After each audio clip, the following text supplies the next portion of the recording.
Seen them 36s go from the Jordan to Scottie Pippen.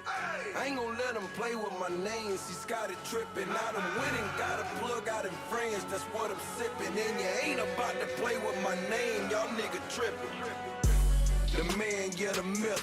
That's probably why he's stiff. Take him back to Lunken Road. It was clear he had a gift. It's word to Donatello, them. I came from the sewer. Watch the smut in the mud. Oh shit, entrepreneur. Take him out the duct tape and throw away the rapper. 7 grams like golf balls. Trying to win the Masters. Never like consignment. That's why I bought my Masters. How you getting facts from some niggas who ain't facts? Only niggas talking crazy is the ones with no motion. Just like the kitchen sink talking crazy about the ocean. And when they mention me, all I'm hearing is emotion. Haters of the year, y'all should give them a promotion. 36s go from the Jordan to Scottie Pippen. I ain't gon' let them play with my name, see Scottie trippin'. Now them winning, got a plug out in France, that's what I'm sippin'. And you ain't about to play with my name, y'all nigga trippin'. You got the right plan, but the wrong man. Ain't no nigga made me, nigga, I'm my own man. 125, yeah, I whip that shit for practice. Flip it on the other side, like to count that money backwards. They talking with their ego and leading with their pride. It ain't the fact they hating, it's just the fact they lied. Twisting up the story, gon' tell them for the truth. Let them hang themselves, even tie their own noose. When they show you who they are, damn right, you best believe. Universe showing signs, damn right, you best receive. And when they mention me, all I'm hearing is emotion. Haters of the year, y'all should give them a promotion. 36s go from the Jordan to Scottie Pippen. I ain't gon' let them play with my name, see Scottie trippin'. Now them winning, got a plug out in France, that's what I'm sippin'. And you ain't about to play with my name, y'all nigga trippin'. Jeezy came out here. Jeezy back. Saying it with his chest. Jeezy out here saying it with his chest. What up, ladies and gentlemen? Welcome, ladies and gentlemen, to the pregame, episode 127 of the Splashcast. Monday night, y'all know what it is. Pregame. I'm your co-host, Reggie. I'm happy to be here. And it's your boy Norwood. Let's get into it. Let's get into it. I done took me a shower and rinsed off the stank of the Falcons. I'm watching the Hawks play. I hope you use hydrochloric acid for that. Boy, I stayed in there for 72 minutes. Water bill gonna be high as hell, but it was needed. It was needed. Sometimes you need that, man, to purge yourself. Yeah. So what it is, y'all know what it is when it comes to the pregame, episode 127. We always talk about violence, a little comedy, and some uplifting stories. We don't really have a lot of comedy, I don't think. Oh, I think that the last topic is surely comedy to me. We'll get to it. So, but before we start, man, we always want to tell you to do what, Norwood? Oh, like, follow, subscribe, tell somebody else about the podcast. Tell them about the playlist. It's gonna be a 36-pack this week. Go ahead and check that out. I'm gonna go ahead and give you. I will tell y'all the Jeezy album. You can pick through it. I can't say that I loved it. I heard the same thing. A lot of people might make this little music review in this part too. A lot of people said that the Jeezy album as a whole was a little bit of mid, but he's got like the ones you like are slappers, but the ones you don't like are awful.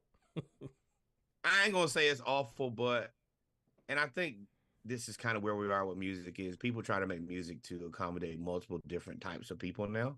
So with that being said, they make a lot of different music, so they just kind of put everything out, and you pick what you want. Also, Chris Brown coming out 11/11. Looked like Jacko got him a track on there, so I'm excited about that, and that's gonna be a good one for sure. So, is it gonna have a 100,000 songs on there?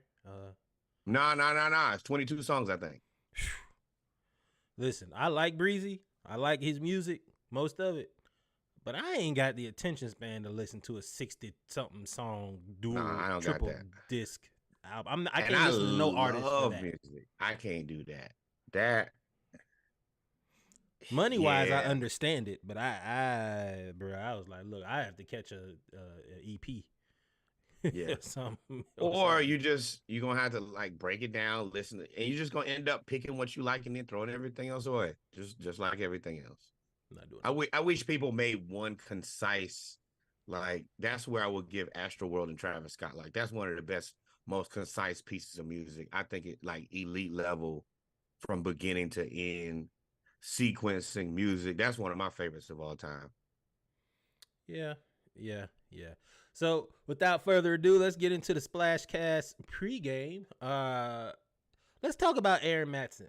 Let's talk about how I don't even want to say front office because it's college, but how an athletic director got it right and saw the greatness early and went ahead and made the hire. This should be a case study for how to actively employ the right people in your organization.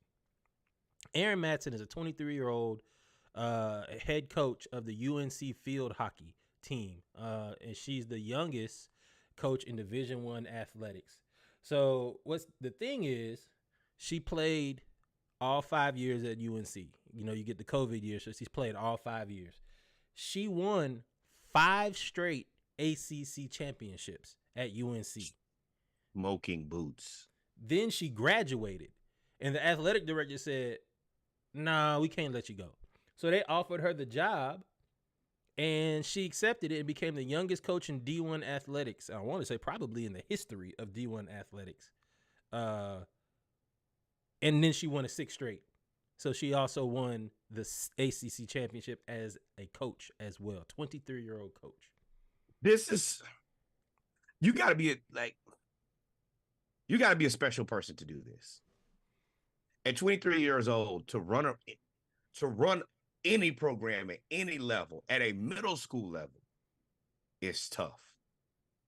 For you to come in and start at the collegiate level and win a championship, you're a special person, because playing and coaching are two different things, completely different. You have to have playing, you just play. Hey, I play within the system. I do what I'm supposed to, or I'm just an elite level athlete and I'll win. Coaching, you're hands off. You just strategy and motivation. And to be this young and have that skill set to be able to motivate players and to be able to run the strategy and to run a program, man, there was no way I wasn't putting this in the podcast. Congratulations to this woman. She is kicking ass. You know, anytime we have specifically women, minorities who we can uplift, we want to. Congratulations, man. It looks like you are at the very beginning of a very long, successful career. Congratulations. The funny thing is, I didn't know which person you were talking about when you said you had to be a special person. Because yes, you do have to be a special person to lead an organization. Oh, the athletic director. You got to identify talent. At 23, you have to be good. But this is probably the best use of a COVID year I've seen out of any sport. She basically became a grad assistant on the field her last year. And then you roll right into the head coaching position. And as the athletic director, listen, we could say all we want about UNC and football and ACC football. At the end of the day, UNC now has the talk of the town at field hockey, as well as they have a successful, they're better than Clemson. They have a successful football team, right? Basketball going basketball. They always gonna be there in basketball. That's so they're always gonna be there. Now I ain't gonna lie, they are not a HBCU, so I don't really follow nothing else besides football, a little bit of basketball. Women's soccer is good too, if I remember correctly. Yeah, you're right. We have seen women's soccer, but this is impressive. Shout out to Aaron Matson. Salute to you. Just keep it going. Keep it going. Applause. Oh, I can hear it now. That was you shooting bombs with Jeezy, huh? Yeah, I was making sure it worked. And I was like, well, ain't no, if any time to get some gunshots out there in music, it's either Gucci or Jeezy. That's what I listen to. I kept hearing that. I was like, bro, I don't remember that on the production that I had. And then I was like, I think that's Reggie. And it is. You thought this was an Ice special, dog? You know, Ice be resequenced to albums, taking everything out. Yeah. But moving on, man. So shout out to Ms. Matson. News. Oh, the Braves, they declined the option on Eddie Rosario. Thank you for your service. It seems like we're going to go after a permanent left fielder or Vaughn Grissom. Or Vaughn Grissom. Or Shohei Ohtani is now electing free agency. Boy, stop. Boy, no. First of all, I can tell you about 3 teams who will not let that happen. Who? For sure, not let that happen. Who? What? And if you pay him the money, you boy, you know the Mets ain't gonna let that happen. The Yankees ain't gonna let that happen. The Padres probably would not have let that happen, but they money funny, so the Padres are about to go bankrupt. They Yeah, had to take out a loan to meet payroll. And we're gonna talk about this just for a second, hot second, quick.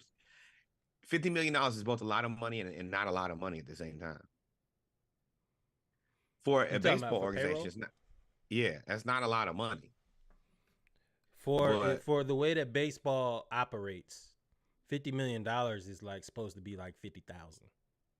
Yeah, like that's a contract for a year. I mean, not to be funny, we watching the Hawks game too. Trae Young gets paid $40 million a year. That's like the Hawks taking out a loan to pay Trae. Excuse me. What are we doing here? Took out a loan to be mid. How y'all take out a loan to be mid, San Diego? Boy, San Diego and the Mets. Now I'm gonna tell you, our season was rough. It is what it is. It's said and done. Shout out to the Rangers for making sure that the season don't count.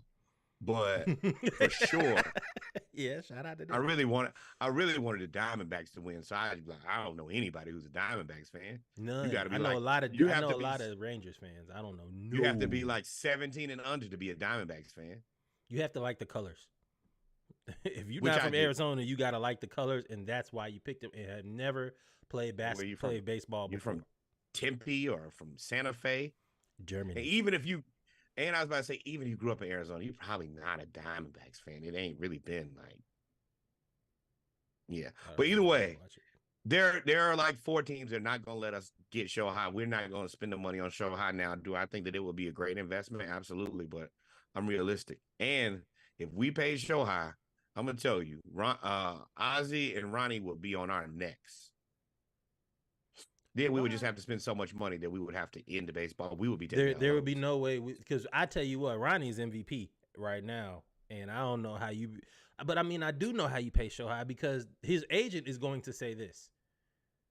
His agent is going to say, "Well, you got to pay him for 2 positions." No. 1.5 at minimum. I'll take 1.5. 2 positions is a little egregious considering nobody's ever done it. But 1.5 is more than reasonable, right? That's what your expectation is. You expect me to be a starting pitcher, and you expect me to be arguably one of your best hitters. So yeah. Oh my God, boy, pay attention, slow break or fast break. Pay attention. You don't fall in the fell clutch. Them Hawks will make you want to punch or scream, boy. Let me tell you. That's why you got to turn it off. Don't watch the Hawks game during the broadcast. Nah, I think that it's more than fair to pay him whatever the highest paid salary, just multiply 1.5. That's what I want. The highest paid salary, I want 1.5. If you're Mike Trout, bonuses or commissions. If you're Mike Trout, do you try to leave? They should have been traded Mike Trout. This is like they don't have the say so. Mike Trout has the say so. Mike Trout's like, I want to go, then they have to trade him. But he had but you could. So this is the thing. It's kind of like breaking up with somebody who you really want to break up with. Even if they ain't ready, you just got to talk them into it sometimes. Like, this is over. We can be here. We can be miserable together, or I can help you out. I can do you a solid. And honestly, they should have traded Shohei and Mike Trout 2 years ago and at least left yourself with an opportunity to recoup some stuff. Now you just let Shohei walk for nothing. And I mean, Mike Trout ain't a spring chicken anymore, unfortunately. Great baseball player. Los Angeles Angels or Anaheim Angels? It depends. They've been both. I know that, but what are they now? I think they're Los Angeles right now. I think Anaheim has been gone for a while, but I mean, he's wearing an Anaheim Angels hat. No, that's just an Angels hat. Oh, yeah. Okay, well, because then my point was, if you trade both of them, then more than likely, that's almost cause for relocation. Anaheim keeping it. I think Anaheim is keeping that team. Los Angeles or Anaheim? Well, I think Los Angeles. Los Angeles is keeping that team. Excuse me. They're 2-teamers in everything. 2-teamers. Wait. Yeah, 2 teams in everything. Yeah.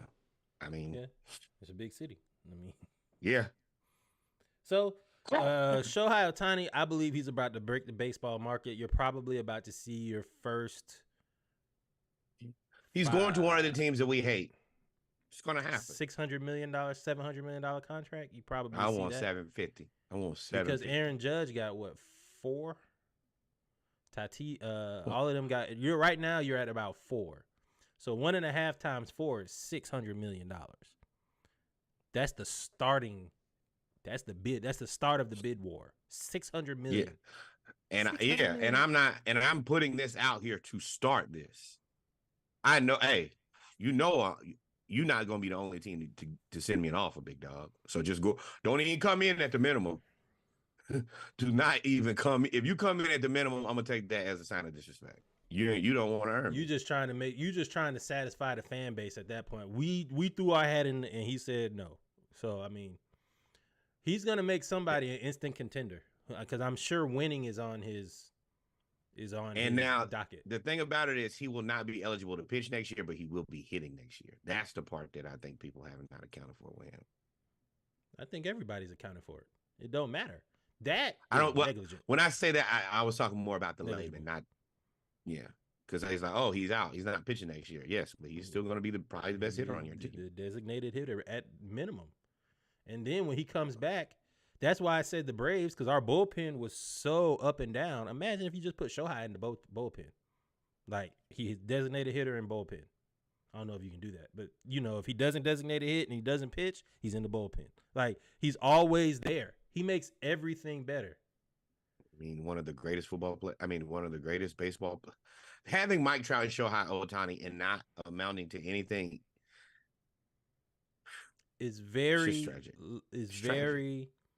on par. It's like selfish. It's selfish. That's what it really is, more than anything. It's just selfish and frustrating. When the Chargers had the number 1 offense, number 1 defense, and didn't make the playoffs. Or you could just talk about the Detroit Lions and Barry Sanders and Calvin Johnson just wasting people's career. Yeah, but they didn't have them at the same time. Yeah, but I mean, you arguably talking about the best running back and top 5 greatest receiver of all time, not 5.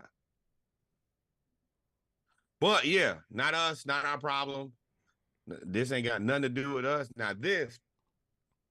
Now, so I don't often come in here and have to say very positive things about Cam Newton. It's very documented my opinions on Cam Newton, but I stand in lockstep with Cameron on this one. Go ahead, bring this up. Cam Newton says his backup tried to charge him $1 million for his jersey number. Speaking of when Cam was drafted, he was drafted right out of Auburn, number 1 pick, number 1 overall pick. And if you remember, everywhere Cam has played since rec ball, he's worn number 2. He's always worn number 2. He says when he was there. Well, let's let Cam say it. I think we got the audio for this. If it comes out loud. Number 1. I didn't even want number 1. Man, Jimmy Clausen, we cool now. Jimbo. He's like, shit, if you want it, you got to pay for it. I was like, cool, how much? He said $1 million. $1 million. I said, boy, kiss my ass, bro. I said $1 million, bro. I said, bro, people don't make $1 million in a lifetime, let alone I'm going to give you $1 million just for a fucking number, bro. So I thought he was playing. The motherfucker comes back and said, okay, bro, I talked to my people. We'll do it for $750,000. I said, oh, you for real? I hung that phone up. True story. Hung that phone up. I called the equipment man. I said, I'm rocking with number 1. I made an oath to myself. I said, that will be the last time Jimmy Clausen will ever be heard of in Carolina. But how you? And I ain't gonna lie to you. He told the absolute truth. We never heard from Jimmy Clausen again. I never heard of him while he was there, but I'm actually kind of conflicted on this. Of course you are. And he let me get my opinion out yet. Go ahead. For a career, 4 years, 6 seasons, Jimmy Clausen basically earned $5 million.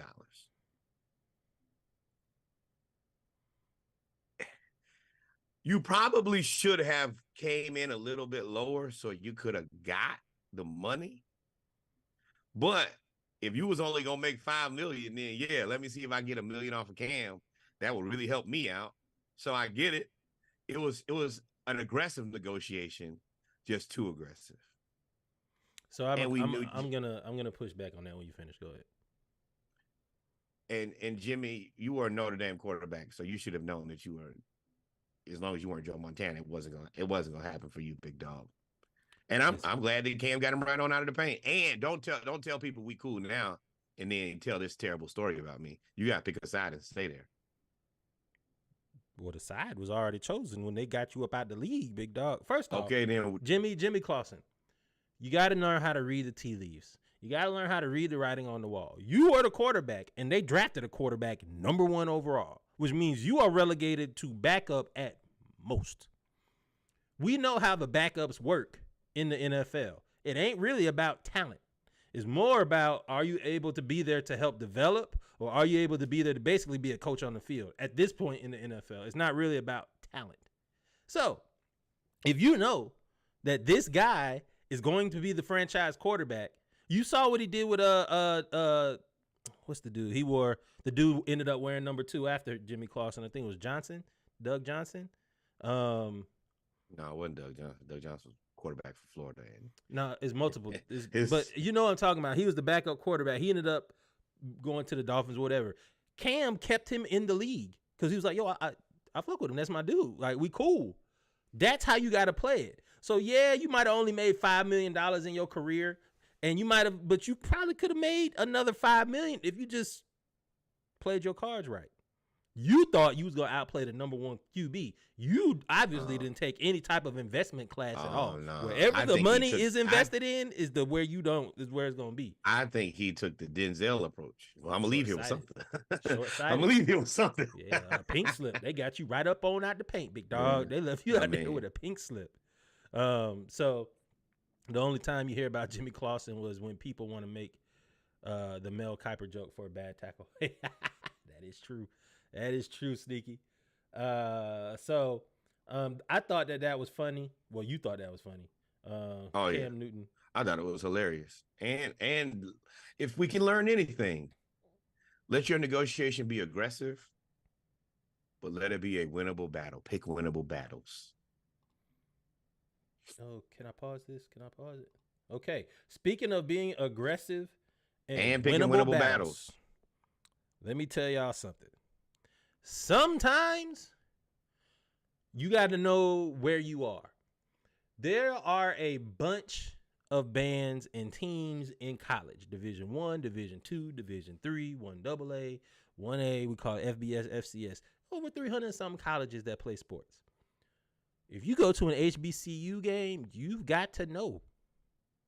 You've got to know that you cannot mess with an HBCU band. We just came up here on the last pregame and talked about Norfolk State and Morgan fighting, going at it. We just talked about that.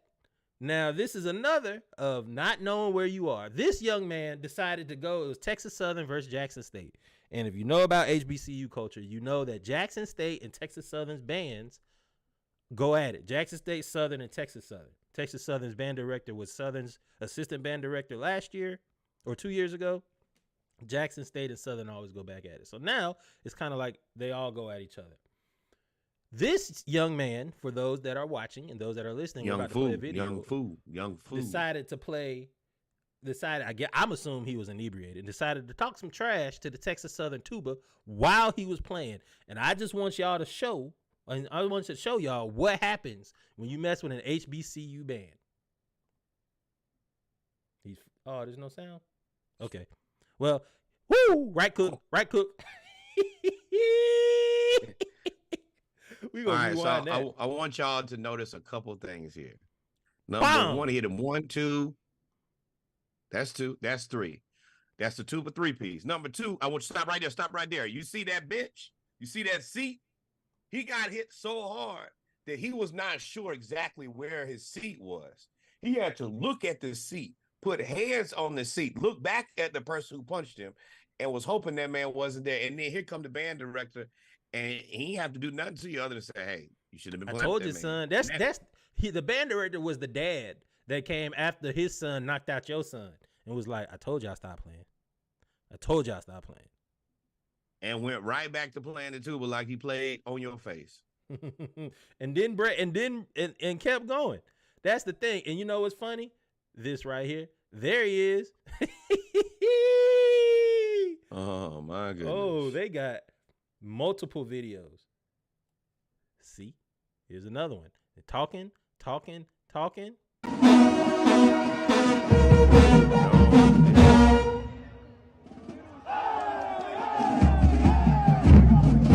First of all, like you see the man like playing his interest. He's trying like, he's trying not to mess with you. And he's talking trash. Yeah, you can't do that, bro. Oh, he did. Oh, band director did get him about the paint. Hit him with that left cross. Dog, you can't mess. Listen, if there's anything, what do we always say? We are your HBCU Black culture consultants. If you are unsure of how to conduct yourself amongst the culture, we will explain it to you. Yeah, that is the sound effects. Mink, mink, mink. Sneaky. We will explain it to you. You cannot go messing with an HBCU band in any way, shape, or form. First of all, it's a bunch of them. Second of all, they also train just as hard as the football team. They train just as hard. They be out there in the summer heat. They be running. They be push-upping. They be doing all that stuff. They can knock you out. No, that's fine. Just keep doing stuff like this and keep getting Sounds of Blackness upside your head. Whatever you want, big dog. I do not care. That Sounds of Black. Oh man, Sounds of Blackness. Listen, that might be. Is that the name for now? Sounds of Black. For sure. Write that down. My hand did that. Involved me a fountain pen. You know, we really pod now when you start taking notes with a good fountain pen. Yes. Sound. Yeah. Oh, you talking about when you don't have to lift your hand at all? It just. Yeah. That's what. But with that being said, ladies and gentlemen, we kept the pregame under 30 minutes. We have come to the end of the pregame. We talked about coaching championships at 23. Showtime is free. $1 million number, as well as you get 3-piece by the tuba section. Is really nothing you can do. With that being said, we are Wang Diddle. We are going to take a 2-minute break. We'll be right back with episode 127 of the Splashcast, the Around the League edition. Yeah, he definitely F around and found out, Nessa. We talk about HBCU news around the culture, football news around the league, and basketball news around the league. Y'all stay tuned. We'll be right back.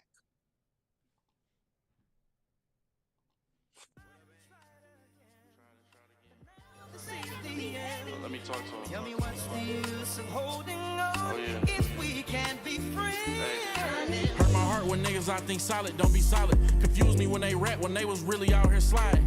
Childhood like Chris Brown and Drake song, no guidance. If anybody find peace, let me know where to find it. You know, cause it ain't easy being me, ain't easy dealing with a death cause they was sleeping on the beef. Ain't easy tone switches while the police riding up the street. Ain't easy waking up in prison after dreaming you was free. Hate disappearing, but this how it gotta be. Cause I'm not knowing what to think, trying to teach niggas how to think. Niggas that you used to see with me, that's not with me. Can't never tell you what they did for me, just what they got from me. But I try it again. I'm far from the end. Ask God remove all the snakes and I start losing friends. Niggas just want your momentum so they come pretend that they fuck with you. Just be careful on who you let in. Then what happened? We was just laughing. I ain't know that when I turned my back you was gonna stab me. You don't love me, you love what I do, you love my actions. Street niggas be phony too, not just the niggas that be rapping. Hurt my heart when bitches I think solid don't be solid. Confuse me when they fuck me over, I thought we was vibing. Childhood like Chris Brown and Drake song, no guidance. If anybody find peace, let me know where to find it. Yeah, burning candles and lighting sage. Pick my notebook up and then I write a page. Admittedly, this ain't one of my brightest days. I talk to God and beg him to help me find my way. And friends changing like pronouns. I thought they was there for me, couldn't hold it down. Feeling like the lost boy, like my first album. Just drowning myself in tears brought the worst outcome. Friends changing, real niggas is endangered. Right hands become strangers. We used to play Power Rangers, even stole annihilators from gas stations. I'm back pacing, reminiscing on past relations. Catching jets like Aaron Rodgers, no vaccinations. Waiting on my time to come, all we had was patience. Left my scars open, I lost all hope in loyalty, cause that's how you get your heart broken. Hurt my heart when bitches I think solid don't be solid. Confused me when they fucked me over, I thought we was vibing. Childhood like Chris Brown and Drake song, no guidance. If anybody find peace, let me know where to find it, cause I tried.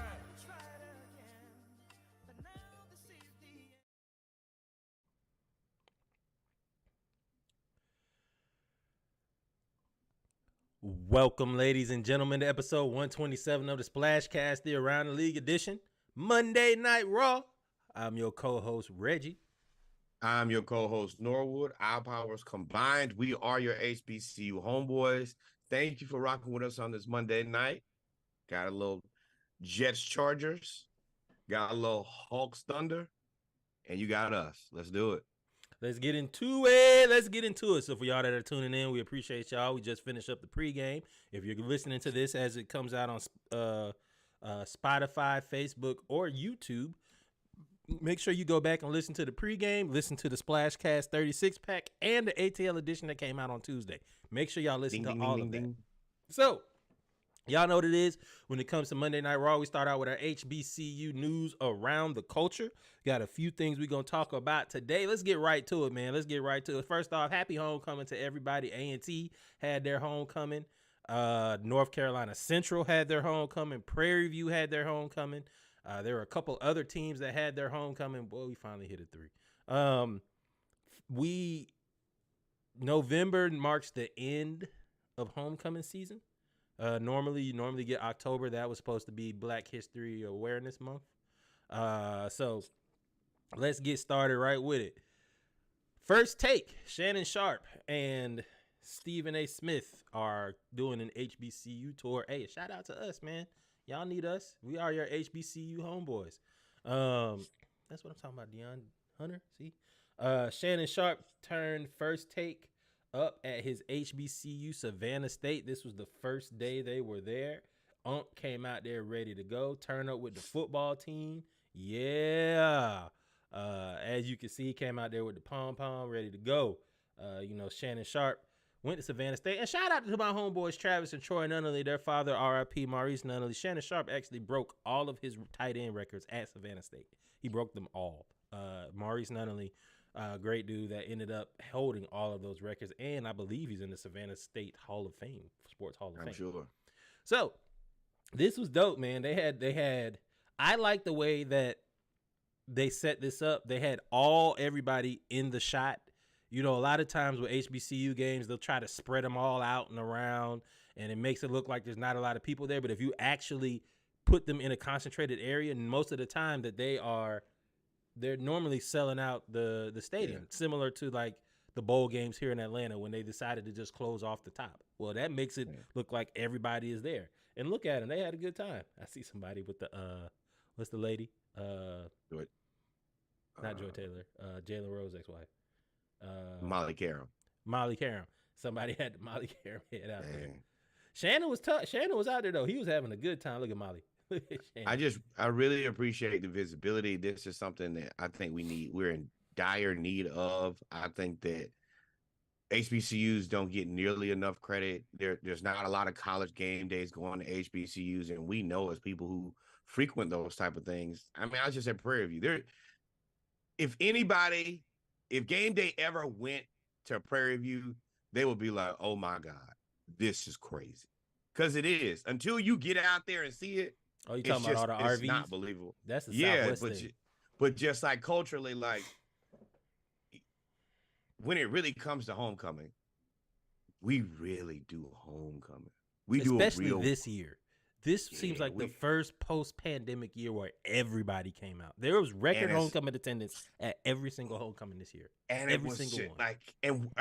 And I get it. I respect PWIs. Y'all do it, but it's not for us. Homecoming is a full week, even for the alum. Like if you're an alum of a PWI, you go to the game on Saturday, you tailgate, and you go back.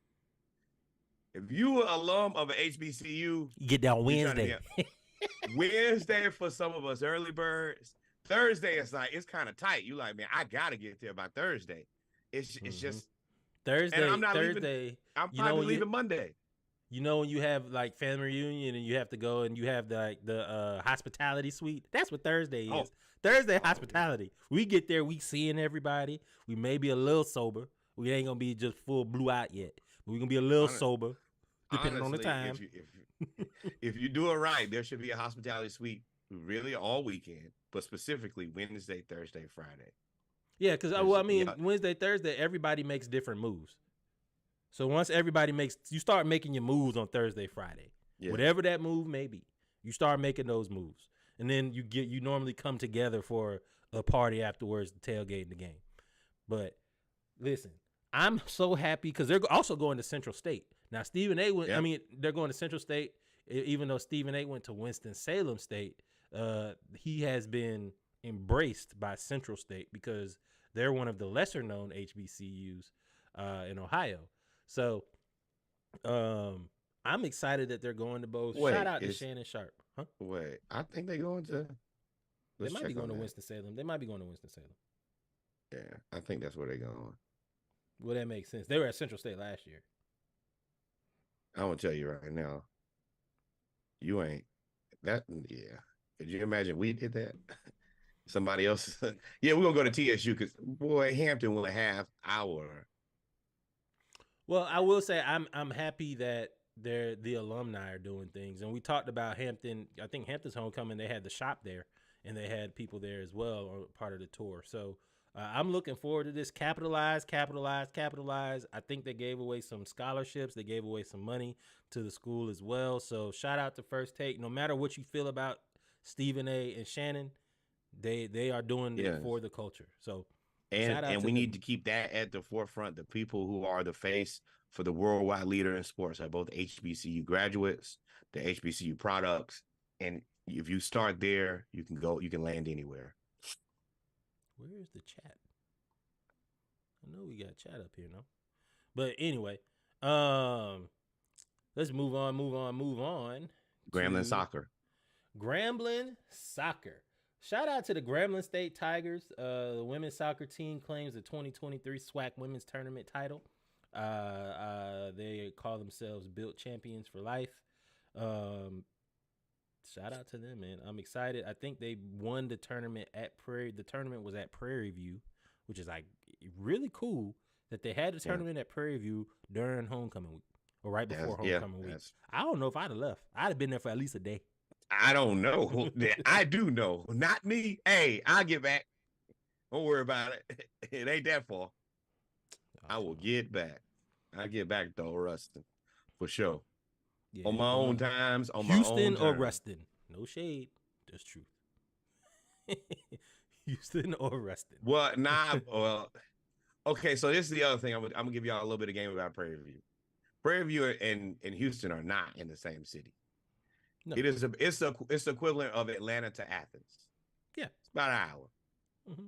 Was it 45 minutes from Atlanta to Athens? What's 45 minutes from Rustin? Oh, thoughts and prayers. And thoughts is this way and prayers is that way. Well, you really like 2 hours away from Dallas because Shreveport is 3 hours away from Dallas. So you're about 3 hours away from Dallas. Yeah, you're not. I guess that's about right. But yeah, man, shout out. Don't bury the lead. Shout out to Grambling. They're women. And stay for the weekend. Time to pack my bag. Coach, I ain't coming back with y'all. Yes, sir. I'll be back though for practice. Other news, the Alabama State volleyball team won the SWAC volleyball regular season title as they get ready for the SWAC tournament before they go to the NCAA tournament. I believe the winner of that gets to go to the NCAA tournament, similar to basketball. Shout out to them, Alabama State, for claiming that 2023 title. Congratulations. Shout out to them and Grambling. Delay. So, with that being said, what else we got? Oh, man, look. We are taking over all the spaces that y'all thought we weren't going to be in. Howard has officially become the first HBCU with a figure skating team. The historically black university revealed it has implemented the first figure skating team for HBCU in the country. The team is preparing to compete in its first ice skating season this year. The Howard figure skating team became official not too long ago.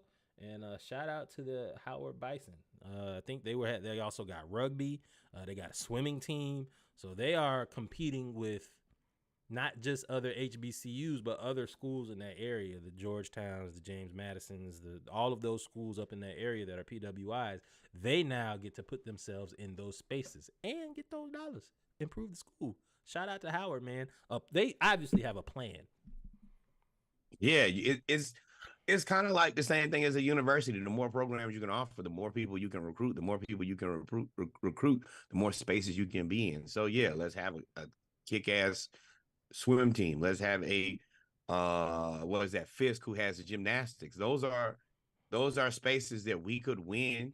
They see what we do in track. I mean, you remember when we was at Hampton, we was kicking ass in track because we could recruit it. And if you can recruit it, you can win it. Yeah, that's all it takes. Just start it. And congratulations to athletic directors being like, that's a lot of it. It's programming. If you have an athletic director that knows what they're doing, for all intents and purposes, like that's your job, is to grow the brand of the school. So like them being able to do that type of stuff and having the foresight to be able to do that is amazing. We need more of that. And if you didn't create it, steal it, bro. I'm okay with that. The rest of y'all HBCUs, just watch them and be like, hey, let's do that. Yeah. Why not? But I will also say that comes with funding. What do we know? Howard is consistently one of the people who, when it's time to give out money, they get the money. And that's not by them having the ability to bring these other things in and do other things. That's not by hook. That's not by crook. That's not by accident. Funding matters a ton. Yeah. Support HBCUs. And one thing, and we'll end on one thing that I learned while going to Hampton and going to Southern and working with all these other HBCUs is something that Eddie George said not too long ago. He said our HBCUs aren't getting the land grants, the program grants, all the grants that PWIs are getting. And that's true. So when you have these sports, there's grants for this money, these sports. You get grants from figure skating organizations, from gymnastics organizations, from lacrosse organizations, national lacrosse organizations, lacrosse semi-pro leagues that are trying to grow will send you money and equipment in order to influence your players to come play for that league. So shout out to the HBCUs again. Shout out to the athletic directors from the PWIs that we covered in the pregame to the HBCUs we're covering now. Y'all are making the correct, y'all are moving in the correct direction. Ooh. And just a quick update, Anthony Davis, once again. That boy got a groin spasm. I ain't never heard of a groin spasm. I don't know, man. He be hurt. He be hurt all the time, bro. It's like a joke, but it ain't even a joke anymore. I genuinely kind of feel bad for him. Meanwhile, the Jets getting smoked early.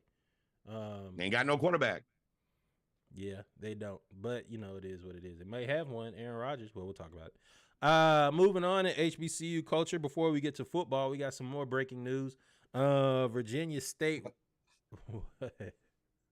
Why you laughing? Martavius Bryant has been reinstated by the NFL. He's gonna work out for the Cowboys tomorrow. Well, Cowboys gonna try Cowboys and the Jets. And the Jets. They both going after him. Virginia State running back Raekwon Smith launches the NIL service called Sponsor Pro, where athletes can sign up for free while brands have to pay a monthly $14.99 fee after a 30-day free trial. So basically, he calls himself King of the NIL. Basically, it is a service to get access to the athletes, which is dope. I'm sure the way it's set up that he will somehow get a kickback besides the $14.99, but this is genius. This is genius, and he's already on this post saying athletes and brands sign up. So shout out to Virginia State and Raekwon Smith for being one of the HBCU athletes. There was one more that did the same thing to start this NIL service called Sponsor Pro. And watch. I wish there was a way to trademark this idea, because all the PWI is about to steal this, because this is genius. And I really appreciate HBCU students being at the forefront of not only like just NIL deals, but like the services and once again, like the programs. Just like the ability to be one of these is only going to take one, but one is going to hit. And this dude might not never play football again. Now I have, just like Zuckerberg, now I was the guy who actually started Sponsor Pro. And now I have 15,000 athletes across the country. And these schools all pay me $14.99 just to have access. It's a great idea. A month. Yeah, $15. And especially if you can get an NIL deal for one of these athletes. I mean, if once we keep growing and we keep getting, if I were to Dive Team Media or Splashcast or whatever, I would sign up there at a month and go ahead and get an athlete, especially Virginia State, who's finished, I think they're number 3 in the CIAA this year. I would definitely do that. So shout out to Virginia State and Raekwon Smith, man. That is genius. For those that are in the chat, for some reason we can't see y'all, but if y'all are talking, we appreciate y'all. Oh, because the old boy with the Russian hieroglyphics last week was wrecking. Yeah, he shut us down, yo. Yeah. I take that as active aggression, big dog. Yeah, I did. I don't know what I turned that off. I was like, oh no, you're not about to get the government on us. But let's move on, man. Let's go through these scores. Not all of them, but we're gonna talk about some of the good, the bad, and the ugly from the SIAC, CIAA, MEAC, and SWAC. First off, let's talk about SIAC. Oh man. Here we go. So, Albany State beat Fort Valley. Miles beat Tuskegee. Central State over Kentucky State. Morehouse over Clark. Benedict still holds serve at 37-9 over Allen. That is an interesting game because I believe Allen's football dorm is technically on Benedict's campus, which is interesting. But yeah, they're right there. They're adjacent. Each other.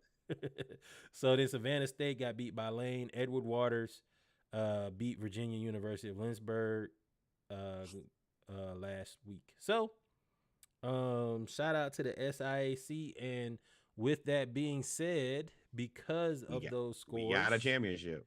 Got a SIAC championship game. The Benedict Tigers look to go for I believe this would be 3 in a row. Against the Albany State Golden Rams. And listen, if you're not from the South, it is not Albany. It is not the Albany Rams. Albany State. ALL-BENNY. Albany State Rams will play against the Benedict Tigers at Lake. Ooh, they playing at Lakewood. I'm going. That's next Saturday. I'm going. I've been to both of these schools. They have fantastic alumni. This should be a very good game. Albany State, buckle up, because Benedict is there to win a championship, and I think this staff moves on together. Congratulations, Benedict. Now, Albany State, this is your opportunity. You can play spoiler. You can wreck their season. And if I was a coach, that is my main objective: destroy their season today. We want to end them, put them right out of their misery. Now, easier said than done, but everything can be done. Brother, I want to say they already played each other, and I believe Benedict. Allen actually beat Albany State. Allen beat Albany State. Benedict hasn't lost since Benedict ain't lost the last 2 years. So if you played them earlier, 2 years, yeah. But that also, that's always a little bit of a benefit. It's tough to beat somebody twice. But I'm very interested to see how it plays out. If y'all can go out and support, they haven't played. Would be fantastic. They ain't played each other. Oh, that's interesting. That's even more interesting that they haven't played each other yet. Let them get it. So then I might actually be at that game because I like the fact that they're having that game at Lakewood in Atlanta. You're not having it at Georgia State. You're not having it because it's the SIAC. It's one of the smaller Lakewood divisions. Amphitheater? Lakewood Stadium. What is it? Lakewood Stadium is next to Lakewood, not too far from Lakewood Amphitheater. Gotcha. So that's where the APS schools play. APS schools, the black APS schools play at Lakewood Stadium. It's a big stadium for high schools. It's a good size for SIAC. I can't wait. Now, y'all lock y'all cars now. Lock y'all cars. 10,000 seat stadium located in Lakewood Heights neighborhood of Southeast Atlanta. That mug is Yeah. Yeah. I rock with this. It's gonna be fun, man. Splashcast might be in the building for that now. We might have to be in the building for that. That's a little homecoming extendo. Let me go out there and be with my people for a little bit. Yes, sir. We might have to do gonna that. be on a little grill out there somewhere now. Yes, sir. So shout out to the SIAC, man. We told y'all we giving y'all the scores about SIAC. Those two conferences, the SIAC and CIAA, have put together really, really good seasons this year. Speaking of the CIAA, oh man, not smooth, but we'll get it. CIAA, you got Shaw beat St. Augustine, Bowie beat Lincoln, Virginia State lost to Virginia Union. So that was the de facto game. Whoever won the Virginia State versus Virginia Union game was going to play in the CIAA championship game. Virginia Union, I watched that game. It came on TV, came on the Griot. Virginia Union jumped out to a 14-0 lead. Virginia State came back, but Union ended up holding them off. So shout out to Virginia Union, 30-20. Johnson C. Smith beat Livingstone, Elizabeth City State over Bluefield. And then Fayetteville State beat Winston-Salem to secure their spot. And now, as a result, championship time, baby. CIAA championship. All roads lead to the CIAA championship, which will be between the Fort Valley State Broncos and the Virginia Union. I don't know what they are. Wow. I don't know. Congratulations. South Georgia holding it down between Fort Valley and Albany State, having, going to their respective championships. That's impressive. Well, they say Georgia's the number 3 football state now. And it's not. No, I'm sorry, 4. We're number 4. I honestly, well, go ahead. I'll let you finish your point, then I'll tell you what I really think. You got California, Texas, Florida. Those because they're the biggest states.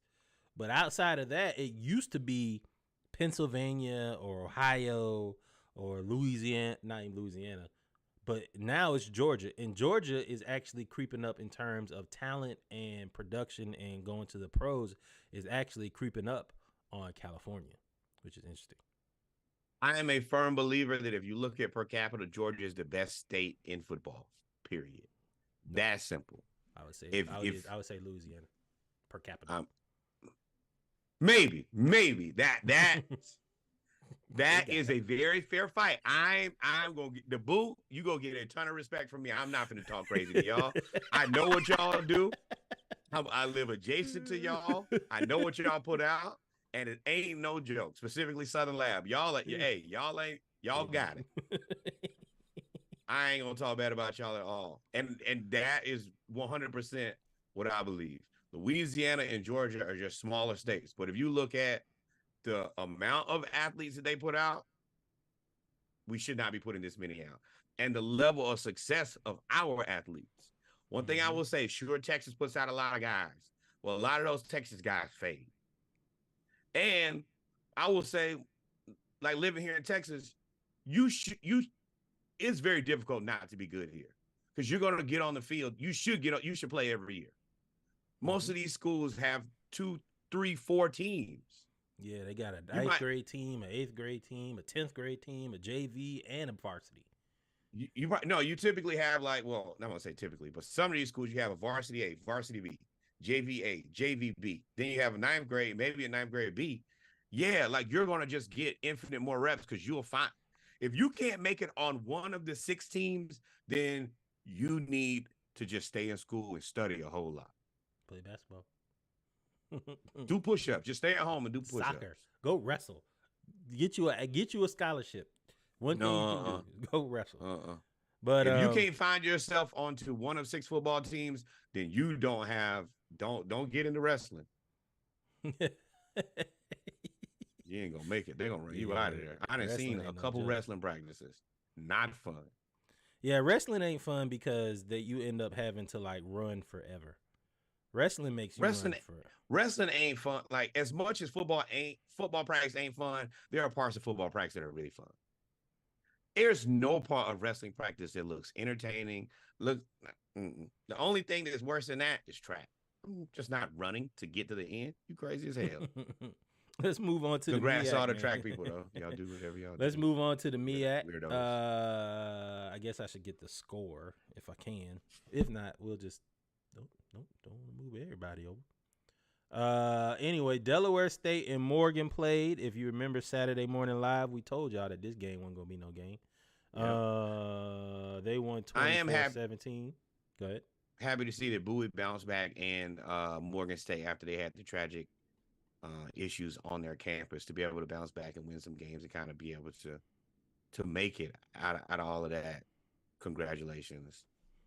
And I really mean that. I could not imagine, we had to deal with something like that. And then you try to go play football. Puts everything in perspective for me.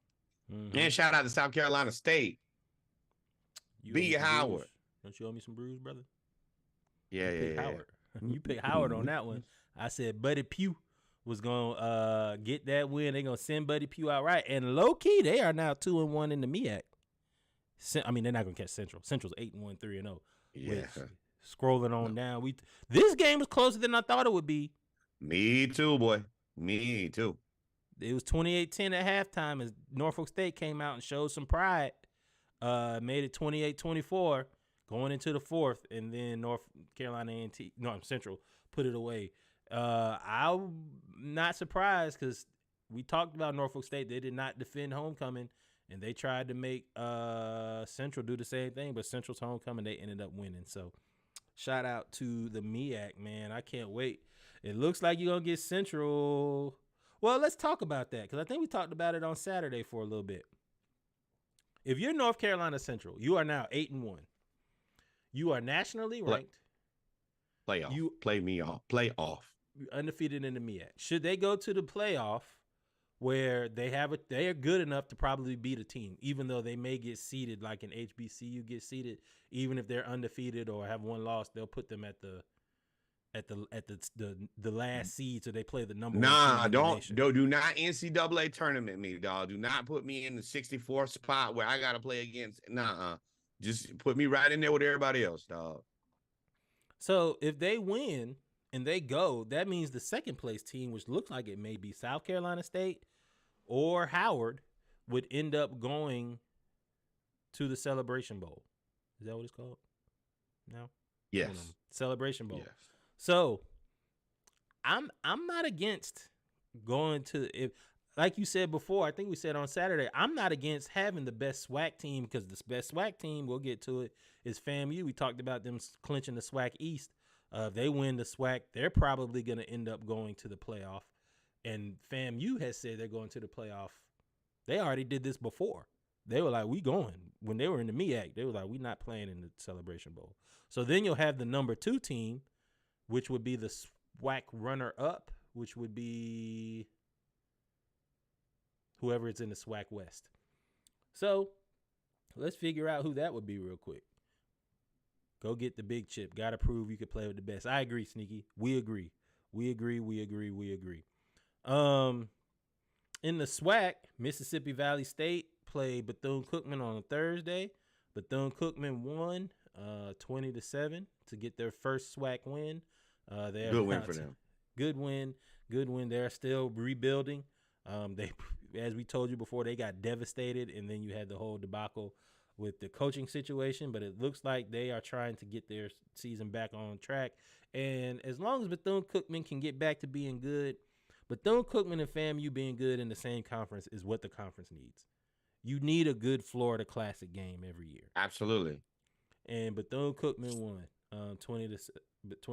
So shout out to them. FAMU beat Alabama A&M. Like we knew they would. Closer than I thought, though. It was 24-21 at halftime, and FAMU used the big third quarter to end up pulling away and winning 42-28. But it wasn't the blowout that we thought it was going to be. And I am going to publicly say this. I need to put more respect on Alabama A&M's name. Alabama A&M, I had picked them to lose every time we pick. I picked them to lose every time. And they show up. So shout out to Alabama A&M. They played really, really well. Dooley. Southern University went down there to Mississippi. And Alcorn just kicked them in the ribs repeatedly until they couldn't spit up no more blood. I watched the first quarter of this game, and you want me to tell you how the first quarter went? Touchdown Alcorn. Don't Fumble. Don't forget about Huh? Don't forget about that. We bet that one too now. Yeah. Touchdown Alcorn. Punt Southern. No. Touchdown Alcorn. Fumble. Return for a touchdown Southern. Punt. Touchdown Alcorn. Touchdown Southern. Field goal Alcorn. First play of the second quarter. Pick six. It was 31-7 before you could even blink. Before you could even get in your seats good, it was 31-7. I was like, oh, Lord. Keenan Leachman scored on a fumble return and had a pick six. Aaron Allen ended up throwing 3 touchdowns, and he had an interception. But the game, by the time the defense got off the field and the offense started playing, it was already like 14-0. So Alcorn State, man, they are now in the driver's seat in the SWAC West. We'll see how that plays out, man. We'll see, because I'm not gonna lie, Alcorn State and FAMU will be a good game. That's gonna be and for context, North Carolina Central is currently 8-1, and they are number 7 in FCS, and FAMU is 8-1, and they are number 9 in the FCS. So they're not going. If they win out, they're not going to the Celebration Bowl. Although that would be a hell of a game. FAMU versus North Carolina Central. That'd be a sellout. That'd be a sellout. I'd be there. I'd go. Moving on, Prairie View ended up defending homecoming. That's gonna be that's the idea. Defend homecoming. 38-14 over Pine Bluff. Jackson State beat up Texas Southern, like Texas Southern beat up that dude. 21-19. They ended up holding on. Texas Southern tried to mount a comeback. They scored and went for 2 and did not get it. And Jackson State ended up winning 21-19. And then, of course, from what I understand here, it says conference winners who abstain from the FCS playoffs are as follows. So I don't think that we have an option. I think we have to participate in that. Well, and by we, I mean FAMU and whoever the winner of the MEAC is. That's BS. But, I mean, it is what it is. Yeah. Y'all, now, I'm going to talk my junk. That's scary. What if we get an HBCU playoff game? I wouldn't like that, because that makes you That makes you remove. Yeah, like you make it like you kind of cannibalize it. Like they're 2 good teams. Just let them play. And then, of course, Grambling went down there and got beat by Alabama State. Them Alabama schools, dog. I apologize, because I picked y'all to lose, both of y'all. I even picked y'all to both lose against each other, and y'all played each other. Listen. Alabama State is 4-2 in the SWAC. Grambling is, Alabama A&M they're 2-4, but they haven't really been blown out. They've been playing solid football. So Alabama State won that one. So shout out to Alabama State. So those were the scores We got some other news that we're gonna talk about that happened during the football weekend. We had some big games by certain players. We also had a historic moment for Jackson State, and they won by 2 points. So she actually made a really, really big difference. Please don't have me pronounce her name wrong. Layla Armienta. Yeah, say that again. Layla Armienta. Layla Armienta. Where can I put this? I don't know where to put it. And the only thing that we said was, hey, man, make the kicks. We don't care who you are. Make the kicks. Yeah, so Layla Armienta became the first female or the first woman to ever play in a Division I HBCU football game last month. And she made history last week, as the first woman to score points in a competitive game. So she ended up kicking an extra point and a field goal or extra point in this game, extra points, as they won 21-19 over Texas Southern. So shout out to Miss Leilani Armenta. And she actually talked about it, how TC actually approached her because their Jackson State kicker got hurt and they didn't have another one. And he went to the soccer team and he was like, hey, y'all got somebody? She went out there and she kicked for, and if you follow high school football, you know the school, St. John's Bosco out there. I believe that's California. Yeah, it surely is. She was the kicker there. Ooh, that was a pick. That should have been a pick. So she knew exactly what she was doing. With that being said, so shout out to Leilani, man. That's always good. That's always good to have.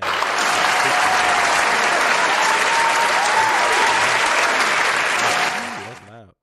Round of applause. Moving on. Alcorn State's Keenan Leachman had 3 tackles, 2 INTs, a pick 6, a forced fumble, and a fumble return for a touchdown, all against Southern. Thank you. Southern scored. Hey, Keenan, appreciate you helping me with them six-pack. That six-pack. 21 Without points. you, none of it would be not possible. He scored 14. Really, 21 was responsible for 21 of them by himself. What are the rest of you guys doing? You can't let that happen, Southern. You can't let that happen. I'd be upset if I was. Listen, man. The fire the coach has been the theme of the season so far for some of our teams. Dooley, you on thin ice, brother. No. Let me be very clear for all of mine. Arthur Smith, yeah, all of yours. But shout out to Keenan Leachman. Whoa. You're doing too much laughing, big dog. Way too much laughing. Just you're supposed to acknowledge. You know what? You're right. Norwood, you got a point, Key, and don't linger. Do not linger. I ain't gotta linger. We're gonna talk about it in the football segment. I ain't gotta linger. And I want him to be fired. Yeah. Moving on, FAMU DB Lovey Jenkins had 9 tackles, 2 tackles for loss, 1 forced fumble, 1 sack, 1 punt return for a touchdown. So he ended up basically holding off Texas, Alabama A&M as well. So shout out to FAMU and shout out to Lovey Jenkins. And then Tennessee State's Terrell Allen had a dominant season, and he's actually being looked at for the NFL. He had 10 tackles, 6.5 tackles for loss, 4.5 sacks, and 2 forced fumbles in one game. This is not his season stats. He had this in one game, which is crazy. Nuts. That is crazy. So, with that being said, man, I am excited that we have these players doing these great things. We told y'all HBCU football and sports is doing well. We talked about Howard getting a figure skating team. We talked about Grambling soccer, Alabama State volleyball winning the SWAC, as well as the Virginia State football player launching his own NIL service. Well, NIL database, I guess is what it really is. Yeah. With that being said, this game over with. With that being said, we have come to the end of the HBCU news around the culture. We have come to the not the football game. We have come to the end of the HBCU news around the culture.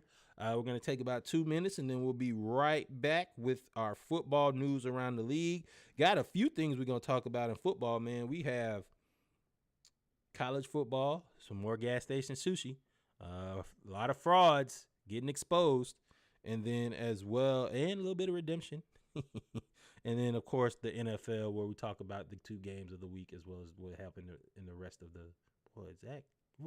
Zachary Taylor. Y'all stay tuned. Go get y'all a beverage. Him being himself. Y'all get y'all about two beverages, and we'll be right back with our football segment, episode 127 of the Splashcast Monday Night Raw. Appreciate y'all. Let's do it. Let's do it. Like, follow, subscribe. Yeah.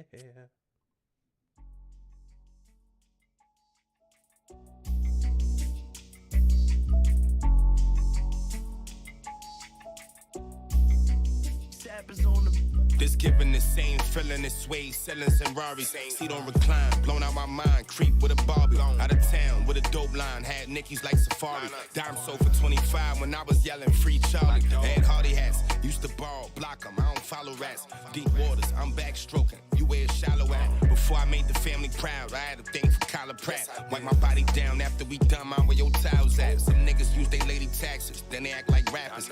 If she from Compton, why she act like she from Calabasas? My adolescence left me scarred, that shit was kinda tragic. Nothing in my closet went together, I was trying to match shit. The police get behind us, just be cool, I'm about to mash. No potato nigga, can't no nigga come from out my past talking. What he done did for me, the kid in me might laugh. You getting me, we clash. Shit, the crip in me might blast. If I had $1 for every nigga that hated on me, I'd be a billionaire. Big salute to who been waiting on me. Nothing you taking from me. Y'all act like y'all hate this money. 6 in the morning, the fiends is out. That's that wake up money. De Niro and Pesci, nigga. They know we a threat to niggas. Phantom to the ocean with your bitch on a jet ski, nigga. Don't care about the rest of these niggas. We good in our section, nigga. On ice like Ovechkin, nigga. The fuck you gon' tell us, nigga? De Niro and Pesci, nigga. De Niro and Pesci, nigga. Good fellas. De Niro and Pesci. De Niro and Pesci, nigga. You know, De Niro Jimmy and Pesci. Conway and Tommy, Rothstein and Nicky, Frank and Buffalino, Banks is Al Pacino, down in Sinaloa, we're waiting at El Camino, lemon in the Corona, waiting on Al Padrino. Like in casino, we play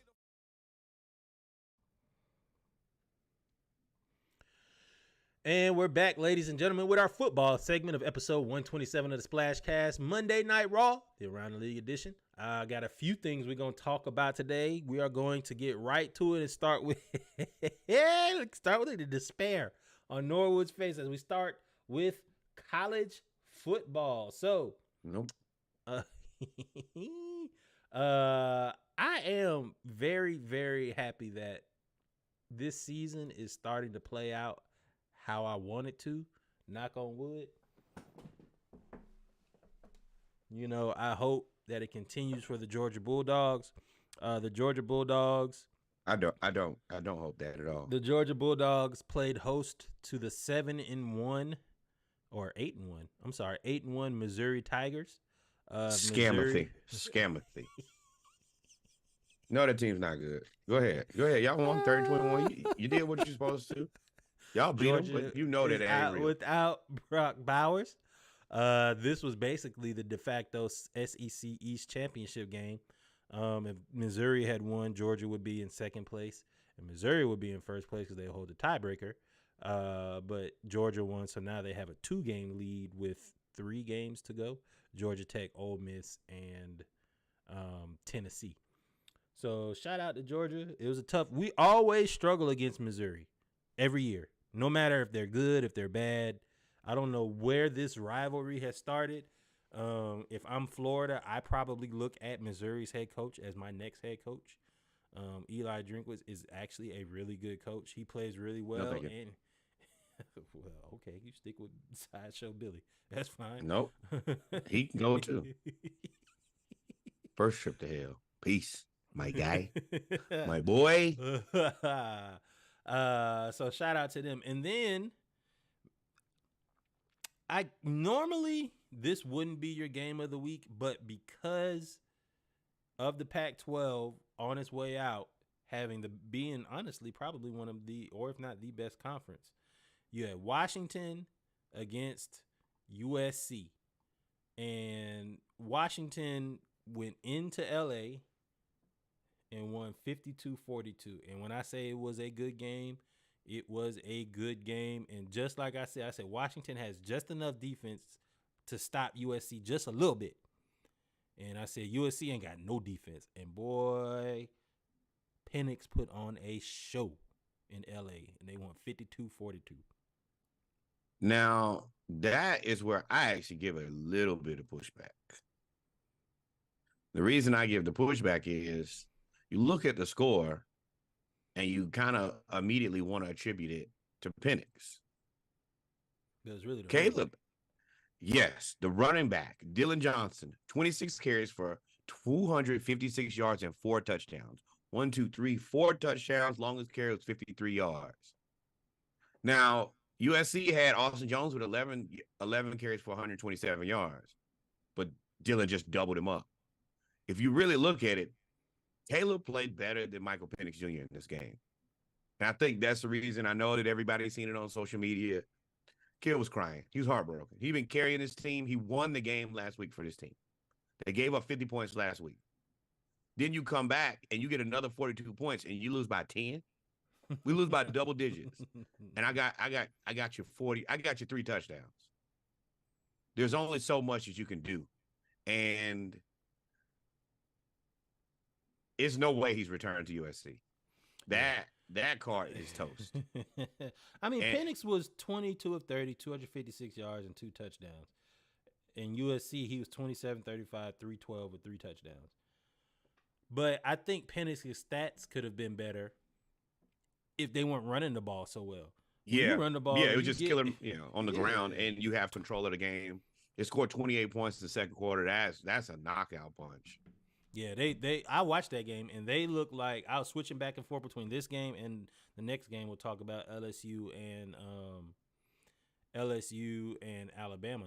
And I was like, y'all, this game is crazy, and there is no defense. And I was like, I don't know what USC is going to do, but they got to figure something out because the defensive coordinator looked like he just was back. You know how you look like you defeated? Like, I don't really have any other – I got no more chess moves. I done tried to motivate these guys. I done tried to talk to them. It ain't working. Our defense is trash. And USC said, you know what, Alex Grinch, you're out. You are no longer – the Grinch did not steal Christmas, but you gave up 28 points to San Jose State. Unacceptable. Gave up didn't 40-something matter. to Colorado. 28 points to Arizona State. Unacceptable. 41 points to Colorado. Unacceptable. 41 points to Arizona. Unacceptable. 48 points to Notre Dame. Another 34 points to Utah. Then another 49 Cal is 2-5 to Cal. You can't give up 40, 50 points a game, bro. I don't know what sport you think this is, but are they averaging giving up 40 points a game? I think they're right below 40 because they play. Hey, Caleb Williams, if you see this man in the street, he might need to slap the shit out and be honest with you. I just be honest with you. There's nothing else that I can say to you other than, bro, you've ruined everything for me. Conspiracy theory. Alex Grinch is going to end up in the NFL as a linebackers coach or something. You know, I think the NFL was like, Caleb Williams talking about ownership. Nah, because that card is played. Like, you can't – he may be able to try to play that card because you can see that I'm carrying this team, but – everything this, sir, I wish you could blow the picture up even more. You ruined Caleb Williams. You single-handedly ruined the second Heisman. You've done it. You did it, sir. You might be the cover. You might be the cover of the damn podcast because what you did to that man is criminal. It's so egregious. I go out and I give you 42 points after I saved you the week before, single-handedly. And then this is how you repay me. And once again, this is how people get cussed out in the locker room.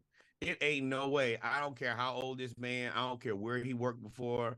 I don't care about his religious affiliation. I don't care about none of that. When me and him get to this locker room, I'm going to cuss him out something. Oh, we're going to have to probably catch the fade, to be honest. You're burning up this kid's money. No, you ain't burning up the money now. He's still going to be, number one, number two. Well, no. Well, now there's like the whole conversation of, dude, does he go first? And I'm like, first of all, this Drake May conspiracy theory where he's number 5 and he goes to the Giants, I hope that happens. Well, they're talking about they looking at him at the Cardinals. No, it's like I genuinely hope that they get him because if you can't tell that Daniel Jones and Drake May are the same person, then I want you to find out again. I want you to be stupid enough to draw that card again. Do it so we can laugh. That will make me happy. That's it. Yeah, man. And then there was, of course, Alabama versus LSU, which is normally the game of the day. But I think Alabama, because they're having a down year, and they lead the SEC West. It wasn't, even though it was prime time, I think because you had the quarterback play going against each other in the Pac-12 with Washington and USC. This one got a lot of views, but it wasn't the number one game. This was a really good game. I watched this one too. Alabama made just enough plays to win. Well, you can't score 42 points and say, oh, I guess it is just enough, but it's a lot of plays. 42 points is a lot. 42 points is a lot, and LSU was keeping pace with them pretty much the whole time until Jayden Daniels got hurt on a dirty hit. Now, I will say Alabama was up by 2 touchdowns at that point. I think it was 42-28. But Jayden Daniels was basically going down and scoring anytime he wanted to, and they got a tipped pass that ended up making it 42-28. Now, LSU, I understand allowing 42 points sometimes. It happens. You can't allow a quarterback to have 4 rushing touchdowns. 4. Now, he's good. He runs a 4.4. He runs a Wait. I beg to differ. I biggest beg to differ. You want to know why you can let the quarterback have 4 rushing touchdowns? Because he's not a quarterback and he's a running back. I have been saying this every week. Jalen Milroe, I think, is a football player. I think he's a professional football player. I just don't think he's a quarterback. So if you let the guy play his natural position, then yeah, I think he's good. And I think that, that kid has a future. I told you he's the next Jerick McKinnon. Like, he looks like Jerick McKinnon if Jerick McKinnon played for Alabama instead of Georgia Southern. That's exactly who he looks like to me. Shout out to Georgia for not recruiting Jerick either. Clowns. Did Florida? He would have Georgia Southern for a reason. Why you shoot that boats were missed. Hey, he made us pay though. He actually beat Florida, so he almost beat. Hey, you right. Quiet as kept. I remember that game. I was like, go back and look up Georgia versus Georgia Southern. It was a lot closer than it should have been. We had to win at the last second. But back to this game though. Now Alabama is now in the driver's seat to make it to discount Woody Dantzler. That's a call back, sneaky. Jalen Milroe, Alabama is now in the driver's seat to make it to Atlanta to the SEC to the SEC championship game. And what's crazy about this is if Alabama makes it to the SEC championship game and wins, let's say they play against Georgia gets undefeated, and then they get there and Alabama wins. You, again, through all of this hoopla about the Big 12, about the Pac-12, about the Big 10, especially with Michigan doing what they doing, with all of that happening, Jerick McKinnon played quarterback at Georgia Southern. With all of that happening, you could still end up with 2 SEC teams in the playoffs. You know how sick everybody would be if that happened? Sick. Don't care. I don't want to hear anybody else's problems because I have Billy Napier as my coach. So I don't care what you do. I ain't got it for you. I ain't got nothing for you. I ain't got shut the hell up and get away from me. Parts of sympathy. So Bama and Georgia right now are in the driver's seat to meet again in the SEC championship game. Which is the de facto at this point. The SEC championship game is a playoff game at this point. Another team that Georgia will have to play is Ole Miss. Ole Miss played Texas A&M, and it was a good game. Ole Miss ended up winning at the end of the game, which kind of exposed them a little bit, in my opinion. But Ole Miss has a good team overall. They are now 8-1. Georgia's 9-0. We play them next week. Another one-loss team.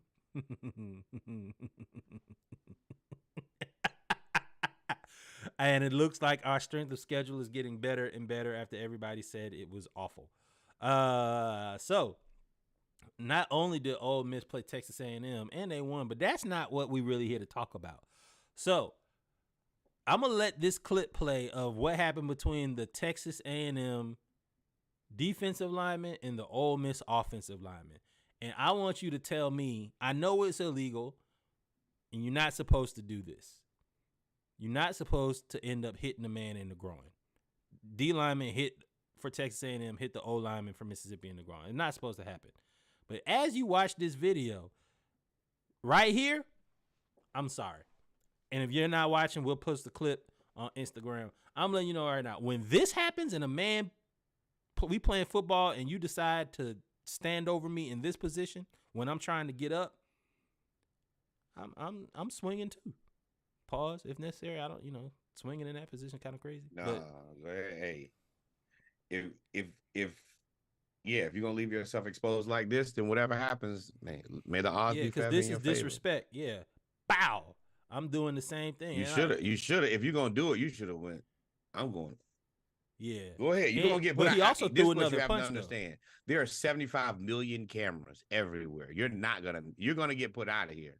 So go ahead and shoot your shot now. Get him on out of the paint. Yeah. He's nice for. I ain't gonna say nice. He messed up by not hitting him. Because you can't do this as an offensive lineman. And I've seen it in high school. And high school is a little different because there's normally such a big difference between Division I offensive lineman and a Division II or III defensive lineman that this happens and there's really nothing that you can do. But I'm telling you right now, college, when mano a mano, you disrespect me by putting your nuts on the back of my neck, we can fight. And Texas A&M, they ain't going nowhere this season. We can go. I'm gonna hit the portal anyway. And I'm gonna get right there when Coach pulled this up. I did it, Coach, and I'll do it again. With no problem. You can't do that. And he threw another punch. I listen. Ole Miss is a good team. Melodies from here. No, that's toast. Your boys they gave up 38 points in the third quarter. What you expect, man? Yeah, we got cooked. So let's move on. We leaving the SEC, leaving the Pac-12. The Big 12, gas station sushi. Oklahoma played the last bedlam for the near future against Oklahoma State. Going into the weekend, the Big 12 had a 5-way tie for first. You know what that means? They had OU at 4-1, Iowa State at 4-1, OK State at 4-1, Texas at 4-1, Kansas State at 4-1. Oklahoma State played Oklahoma. Texas played Kansas State. What does that mean? That means when you have that many teams and you're trying to get into a college football playoff, that means you really don't have anybody that's going to stand out. But this was kind of like Separation Saturday for the Big 12. So let's start with Oklahoma State. Oklahoma State, I was so close to picking Oklahoma State to win this game. I keep changing my mind. We lost beers on this to Russ. He picked OK State. Yep. They won at home 27-24. A lot of people said they were bailed out by the refs. But they ain't had no. Oh, you supposed to beat them. You're not supposed to leave it in the referee. This is not a game where you can allow the refs to win it. Josh says that he hopes they quietly re-sign Billy Napier like they did Bill Belichick. Josh. Don't get out here playing, dog. Don't even. Do not speak stuff like that into existence. You have to be very careful with how things happen around here, because something has to change.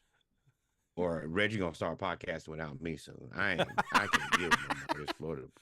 Really? That's how it's gonna be. Florida between all of my teams, all of them. And nobody want me to be happy. I'm a quiet, humble guy who stay out of the way, supports his teams, and nobody wants to see me be successful. So OK State got Oklahoma out of the paint. What does that mean? OK State already has 2 losses. With Oklahoma now having 2 losses, they are pretty much out of the college football playoff picture themselves.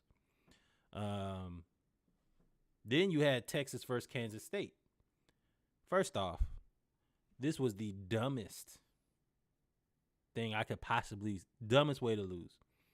Texas and Kansas State. Texas was up 24-0. And Kansas State came all the way back to force overtime. And then Kansas State went for the win and a touchdown when they could have kicked the field goal and gone to double overtime. And then they ran one of the worst plays possible. And Texas ends up surviving. Here it is right here. Texas ends up surviving. Special. And he fell down. That boy put a Mariota. Boy, you are down. You didn't know you was down. What Dre say? Are you down? Are you down? Are you all the way down? Boy, it's over. Texas wins 33-30, which makes Kansas State pretty much ending Kansas State's bid to go back to the Big 12 championship game because, you know, they won it last year over TCU. So now you're down. We just said that they had 5 teams at 4-1. And of those 5 teams, only 4 of them were really eligible to even get close to the college football playoff. Now you're down to 1. You're down to Texas. I don't know if I believe in Texas enough for them to get to the college football playoff. Everybody wants them to get to the college football playoff, but I don't know if they get there. No. Who they got left? They should have one more team. They got one lost team. I looked at their schedule. I think they got Texas Tech. Because I was looking at OK State's schedule actually, because I wanted to see who they had left to play. I can tell you here in a second if I could. Is Texas not ranked in the top 25? Yeah, they are. They're number 7. Okay, so Texas still has. They still have TCU, who's 4-5. They have Iowa State, who's 5-4 because they lost, and then they have Texas Tech, who's 4-5. That's all they play. They don't have anybody else to play. They should dominate all of those games. Now, will they? I don't know. But if they hold serve and OK State holds serve, Texas and Oklahoma State will end up playing each other in the Big 12 championship game. That's a little deflating. If I'm the Big 12, I'm probably a little upset because, again, they cannibalize themselves. So it is. Well, they're finna have a round robin. They'll have a chance to redo this dance. And no, I don't think they're gonna get close. You talking about when they come to the SEC? They got the money. They got the money to be dominant in the SEC. They have the money. They can do it. I don't know if they're gonna have the coaching to do it. I mean, I think the Sark is a decent coach in the SEC. I mean, you're not. I mean, let's be real. Once you get away from Kirby Smart and Nick Saban, everybody else is the same. Who do you think is the third best coach? Oh, well, yeah. Then, right under that, then you go to Brian Kelly and Lane Kiffin, maybe. And I think that Sarkisian, he in the same bloodline as those guys. He right there. He could be there with more money. Yeah. So, I mean, this top 25, it's all starting to needle its way down to the same teams that it always is. We'll get to the Big Ten in a second because I really want to talk about this whole Michigan thing because they are in a conundrum. But before we do that, let's finish going through some of the stories. The NCAA is in a conundrum. Big Ten. So, Dabo Swinney look at the way he's standing there. He look like winningest coach after they upset Notre Dame at home. They are 4-4. And he has 166 wins. So congratulations to Dabo. If you listen to that rant, and I said, "Where's Tyler from Spartanburg?" and somebody said they may have saved the program by pissing Dabo off. No, wait. See, no. Yes, is he the most winning coach in Clemson's history? Sure. Before he got there, what was Clemson known for? Clemsoning. That was their thing. Your school was a verb. He's been there for like 13 years. While he was there, they were known for Clemson. Yes. So, and I mean, the only thing that can happen from here is what are you going to do? Keep him around? Like, the longer you keep him around, the better it is for all parties involved, not named Clemson. So yeah, this 4-4 season. Don't forget about this 4-4 season, and they're not going to be good. They're not going to be good next year. So yeah, keep him around. I think he may have to have a philosophy change, because they're not going to be good next year if he refuses to go to the transfer portal, because you can't keep losing players and not replacing them, especially now that the transfer portal. You're going to go 4-4. Basically replaced National Signing Day. At this point, nobody really believes in National Signing Day anymore, because they may not be there after next year, after they sign. So you keep that up, Dabo. You run your program the way that you run it. Don't let them. Dabo said you better buy stock in Clemson. You better buy all you can now. That's what he said. Yeah, they say buy low. That's what he said. You are an NFT boy. Fake. It's over. Speaking of people who it's over for, Mario Cristobal. It's a me, Mario. Hey. We talked about Jimbo up there losing. We talked about Dabo saving his job by beating a team by beating Notre Dame. North Carolina State went to Miami and just dominated Miami 20-6. Miami looks like a program that I won't even say that they're in flux. I don't know what they are, because they got all the talent. They got 5 stars galore. They have everywhere. Broken. Sneaky said you wouldn't take a coach trade with Clemson. You wouldn't want Dabo as a coach of Florida. Yes, but no. It would get our program headed in the right direction, but we wouldn't get. I don't know. I think that Dabo does need to change the scenery. I think that he could probably CEO it somewhere else. I think he does know something.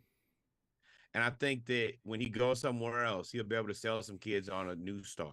I feel like Florida is going to give him plenty of opportunity to get in front of some good players. But at the end of the day, you know what my issue is? He's a CEO coach. So when things start to turn left, he's so far away from the driver's seat that he can't get in there and change anything. And as long as you up, it's cool. But when you have no influence and things are going down, it's crash and burn. And that's where they are. And that's where Miami That's the reason that milestone of winning the most games could not come in the worst time.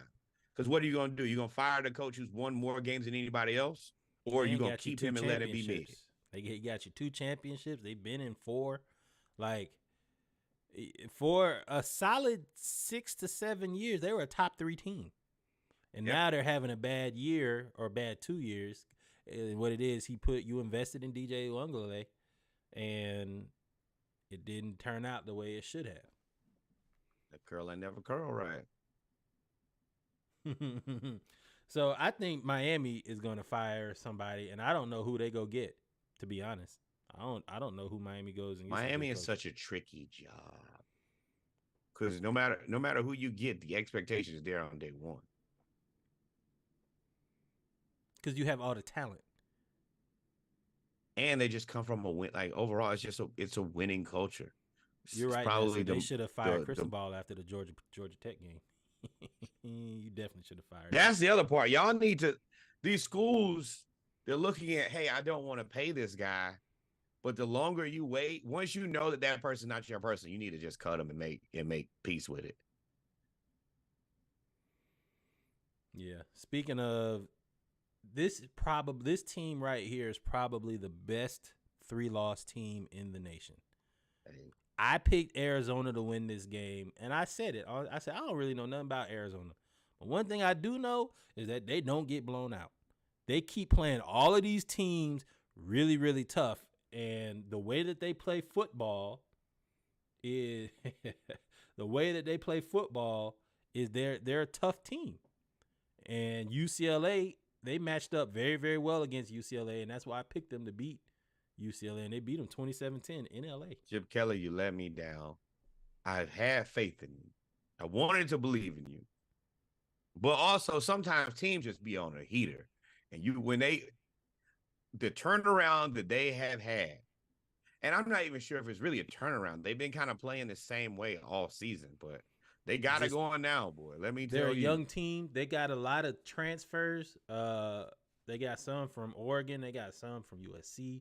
And all of those players now are playing. And if you got to play these guys for the rest of the season, thoughts and prayers, my boy. They're going to be back. Arizona is going to be a sleeper next year because all of those people, they got everybody coming back. They don't have a lot of upperclassmen at all. So honestly, man, looking at them now, they lost to Mississippi State. I think they beat Mississippi State now. Washington, they lost by a touchdown. First year head coach. That was the early in the season. I'm not surprised. It's been a really good season for them. A lot of hope. A lot of hope for them. Hey, and I'm gonna tell you, let me tell you, Colorado, they're gonna beat y'all up at the worst time. There is definitely not a worse time to have Arizona.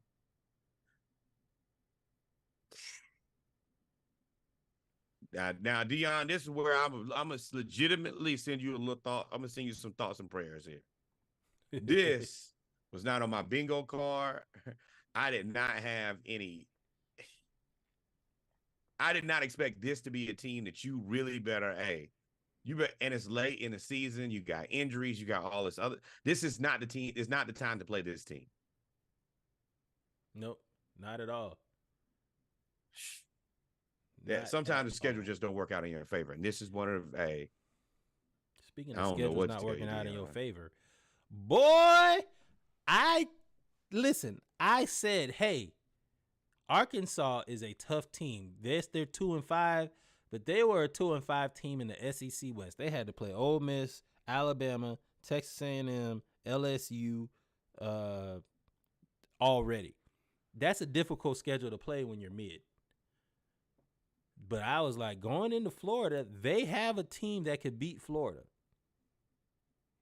What did I tell you? I'm upset that y'all won this game because I really, really, really, really wanted y'all to win because I want y'all to keep Sideshow Billy. But they went out there and put 39 points on y'all defense. I have a question. What happened to the big 400-pound dude that was supposed to be like the best nose tackle in the country? No. He wasn't supposed to be the best. He was just big. He was right in the time like where they had and he squat 600 and they had that was our response to what's Jordan that plays for the Eagles and Jalen Carter. That was y'all ain't got that was supposed. That was supposed to be our response to that. Let's just find a guy who's like 400 pounds. He can kind of move. But I haven't really seen the anger, aggression, and toughness out of him. He's big, but he ain't mean. They ran dive 3 times in a row at him. Got first down, touchdown. I was like, man, you can't be 400 pounds getting beat. Now, Billy, his offense put up 36 points, and you get mad about the offense, don't you? Yeah, I mean, yeah. They did their job this time. And, yeah. But you know what this was? I told you this when they rolled out all this all black. I said we're going to lose. This is not the team that deserves an all black anything, except for all black coaching staff, maybe. But these jerseys and helmets, not a chance, buddy. You know what that tells me? Because when Georgia did that, it was trying to be a morale booster, trying to be something to get us over the hump. And that what does it also let you know that you're not over the hump. You're looking for outside things to get you to where you're trying to be. That ain't it. That tells me that the team is not really buying into what Billy's saying.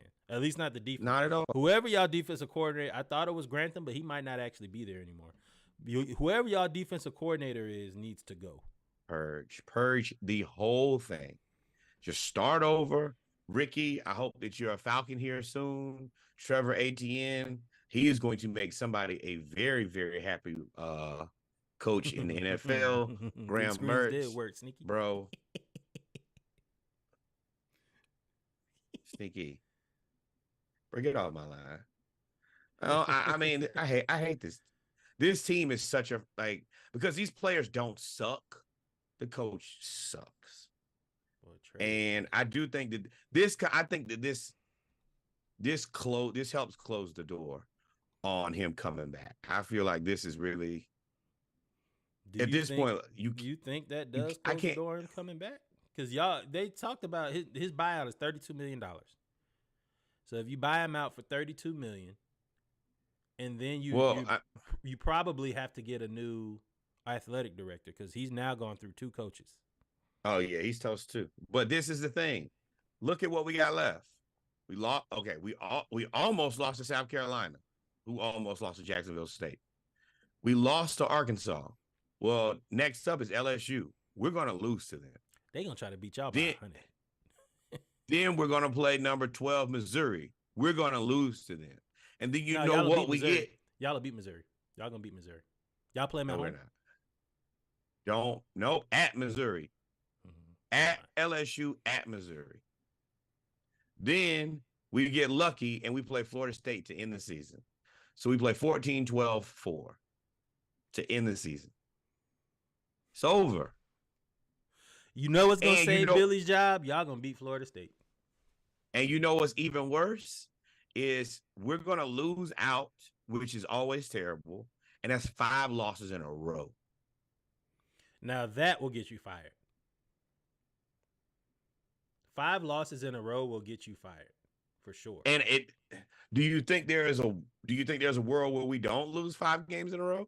Yeah, I just told you. Y'all are gonna win one of those games against the ranked team, Missouri or LSU or Florida State. Y'all are gonna win one of those games, and when y'all win one of those games, it's gonna give y'all hope. And when y'all have the hope, then y'all gonna be back the next year. Y'all, I told you, now 5-7. I didn't even have y'all going 5-7. I said 8-4. I told you no way in hell. And Tennessee, you clowns. I don't know how y'all lost to us. Y'all truly bums. But yeah, I mean, at the end of the season, fire Billy. Fire Billy, fire Billy, fire Billy. I want y'all to make sure y'all see that. Fire Billy. Send him home. Send him to wherever he can go back to the Louisiana Monroe. Go coach the Raging Cajuns. I don't care where you go. Get the hell away from my team. Hit the road, Jack. And don't you come back? No, stay, brother. Stay. Y'all, or you paying $32 million to leave, he'll leave. That's a lot of money. Because then you got to take some more money from the boosters to go get somebody else. Dog, SMU just got how much money in a week? $100 million in a week? Well, SMU has an oil tap.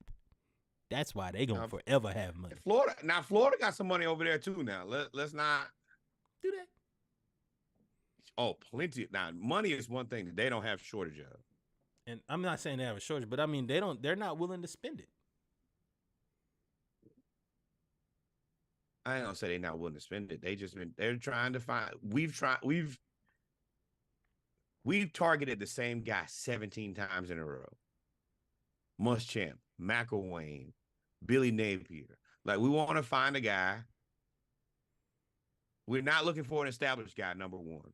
We want to find our guy and let him come into his own. What it really is they want Urban Meyer number 2. Like, they want to catch you like, okay, he had a couple good years at Utah. Let's bring him in. And let's see if he can establish a new program here instead of taking a person who has better experience and has won somewhere before. I hope y'all win too. Now you have us confused with Miami.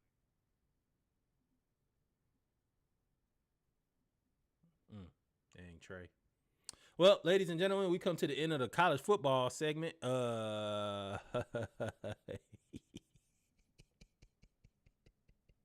Sneaky is funny. We come to the end of the college football segment. We're going to take 2 minutes, then we'll be right back with our NFL football segment. We got to talk about the games of the week. The rookies are showing out or not. And then we'll also talk about, I don't know what some of these teams are going to do. We are at the midway point of the season. And at the midway point of the season, you kind of got to make a decision of which way you're going to go, playoffs or lottery. And a lot of teams are on that precipice. So with that being said, we'll be right back. Give us about 30 seconds. Give us about a minute, and we will be back with our NFL segment. Y'all stay tuned. Like, follow, subscribe. I hate all of my teams. Yeah. I'm talking about the Hawks right now. I know. Be safe.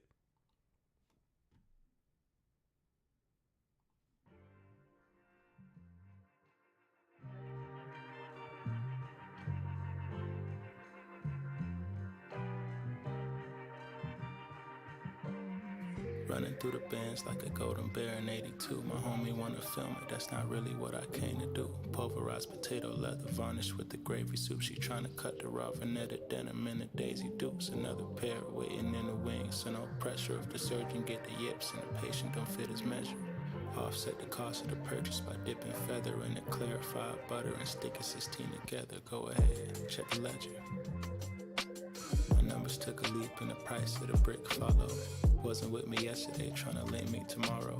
Paradox, they words but full of shit and hollow. I don't need no special spectacles, I can see it myself. But I still keep some Cartier frameless up on the shelf. Trying to be more than comfortable don't mean I'm chasing wealth. But if I touch $1 billion, y'all just don't mean to death. Yeah, gang in the spot, chief and burrito. The fumes cut through my flow like torpedo. The plug setting it off. He just packed a patchouli about a Lido from 12. Says he gon' drop off the zones like Barry Zito. I'm settled in, molasses over my temple. The lavish sort of my temple. My plan is season is simple. Hit the bank with the burlap printed with money symbol. Tell her throw it in the counter. I patiently stand the Kimbo. The getaway Pagani jump like neutral zone infraction. The wheels on it crooked, they got wisdom, tooth, and passion. I learned to match the energy of people who've been lacking. But as far as I'm concerned, that's just addition by subtraction. Being descriptive is my passion. Wordplay got me coming through the cash. And if you slacking, you might need to listen to me with the captions till it's curtains. Catch me cannonball splashing in a full metal jacket. 8 of 8, the only suitable fraction.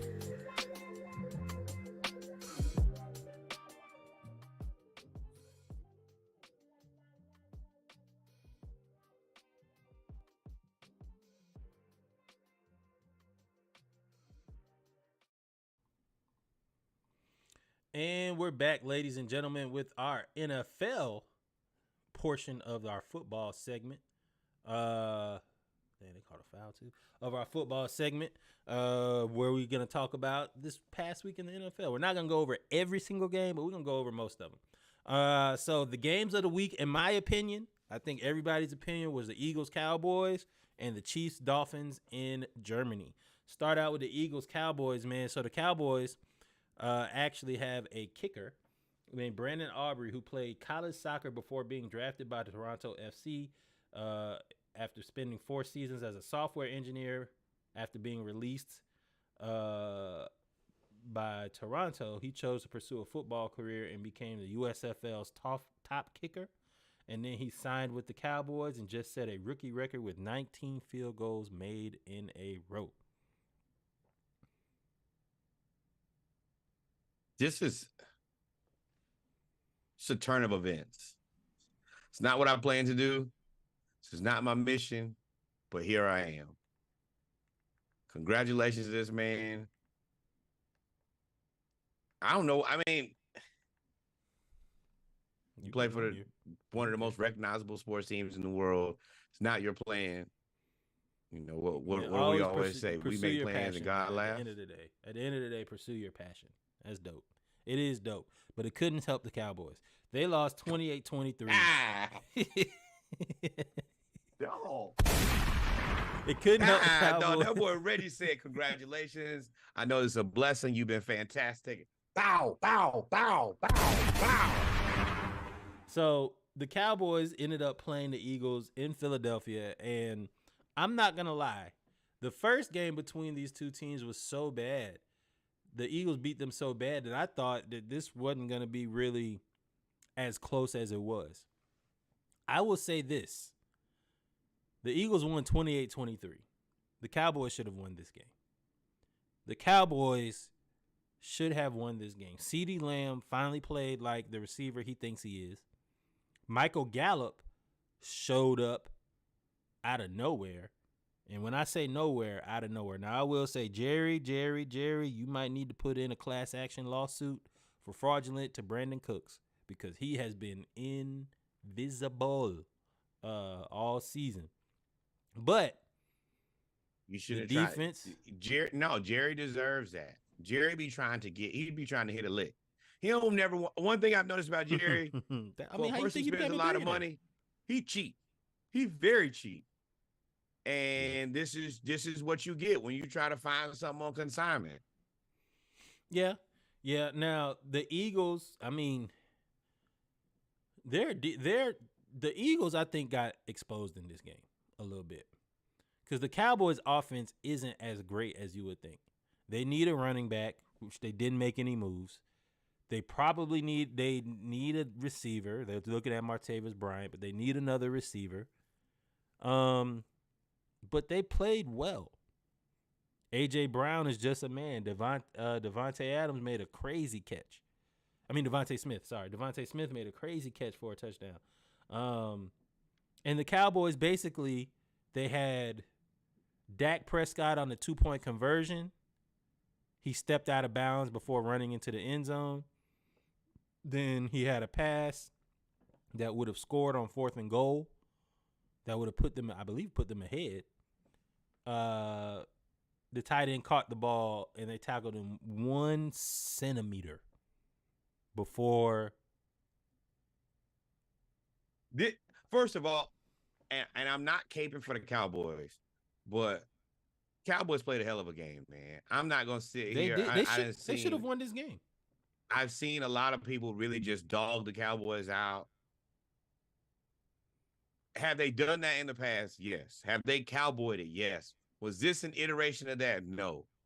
That Dak step out right there at the end line, that's tough.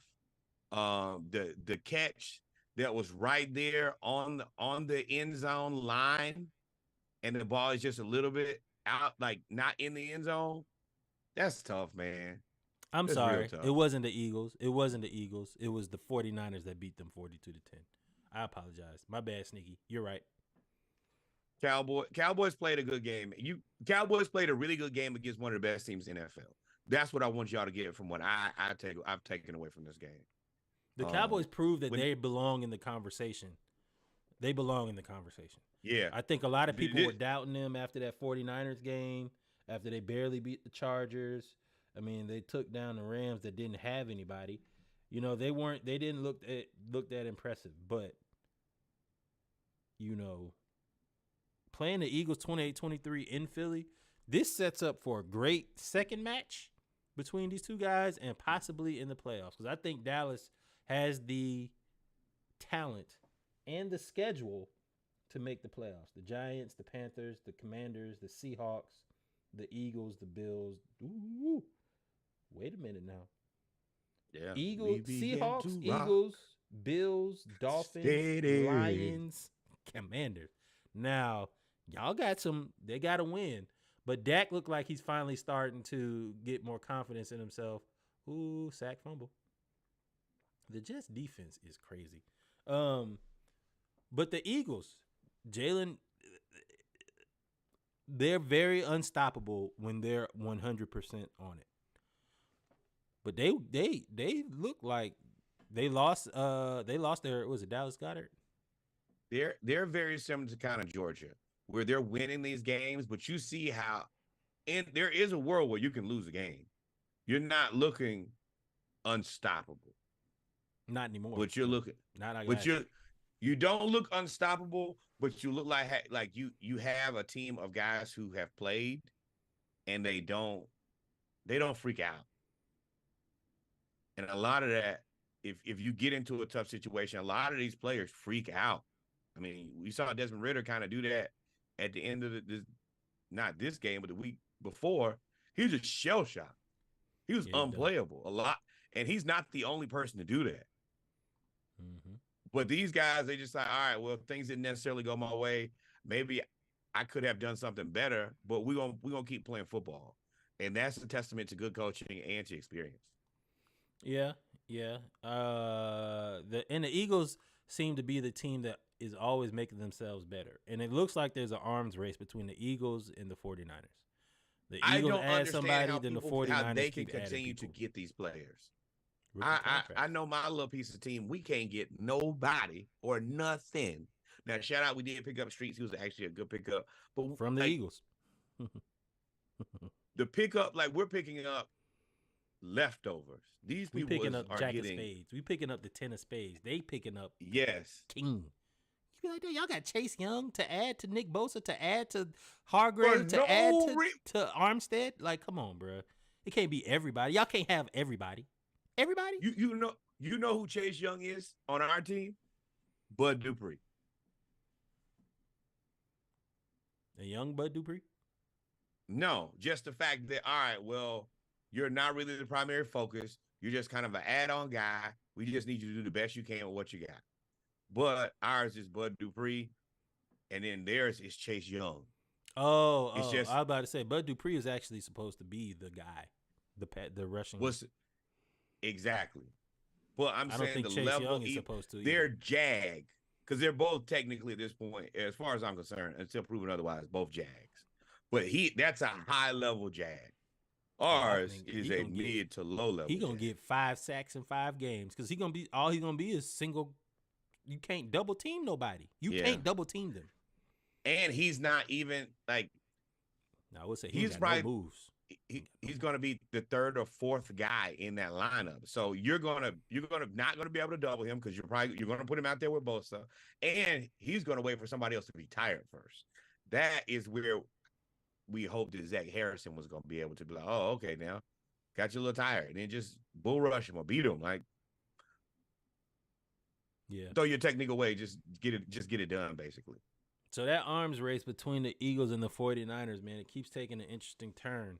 And they look like they're on pace. Although I will say Brock Purdy got to figure it out, but they look like they're on pace to try to almost meet each other again. The Cowboys will have something to say about that. Nobody else will. Cowboys, y'all. That's now, it. Ain't no other teams in the NFC. For the NFC South, it's awful. The NFC West is the 49ers. You could say the Seahawks, but I don't believe in them. The NFC North, we don't believe in none of them. Maybe the Lions. I'm sorry, the Lions. They teetering. They teetering. Teeter. Pumpkin eater. I don't know. I think we shortchanged the Ravens more than we oversold the Lions. I think the Ravens are really good. But to keep it on track, man, the Eagles beat the Cowboys. It sets up for a great game down the road. I think the Cowboys might beat them in Dallas if they can. They need to figure it out though. You got to be able to stop the. Nah. He's not the second best pass rusher. Definitely not. Who's their second best pass rusher? If he was their second, Who's their second best pass rusher? I would have to go back and look, but whoever the other guy is playing across from Bosa is going to be on day one better than Chase. Chase got some proving to do. He got to be healthy, and he has to actually sack some people. They ain't really got nobody else on the other side, which is why they went and got him. You got Robert Beal Jr., who's from Georgia, rookie. You have Eric Armstead, okay, so what I'm saying is Chase Young at this point, he's you got to show me that you can be something else first. But that's fine. But Sneaky's right. I don't think they have a better pass rusher than him on the roster. I don't think so. Austin Bryant, I don't even know who that is. Cleveland Farrell, nope. Like that's it. Oh, that's old boy from Clemson. Clemson, Oakland. Well, yeah, with the Raiders. Los Angeles. Yeah, boy, the Raiders. They drafted him number 4. They drafted him. Just a terrible organization, a pit of money and destitution. So that was the first game. In the second game of the week, you had in Germany, which I got up and watched this game, the Dolphins versus the Kansas City Chiefs in Germany. It was the Tyreek Hill Bowl. He had been talking all year. They're going to get this work. And then Tyreek Hill got work. The Dolphins were held to 14 points.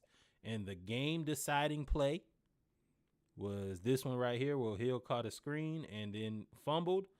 And the Chiefs ended up by hook or crook and got the win on this fumble return for a touchdown, which is ironic that was on Tyreek. And shout out to the internet, because the internet will always do all of the research. They went back and researched. McDuffie was like in the Tyreek trade, those picks, McDuffie was one of the picks, and he's the guy who causes the fumble. Yep. Boy, the internet is a dastardly place, my boy. Let me tell you that much. Anything that's ever happened, they know it. So that was a good game. I have this question.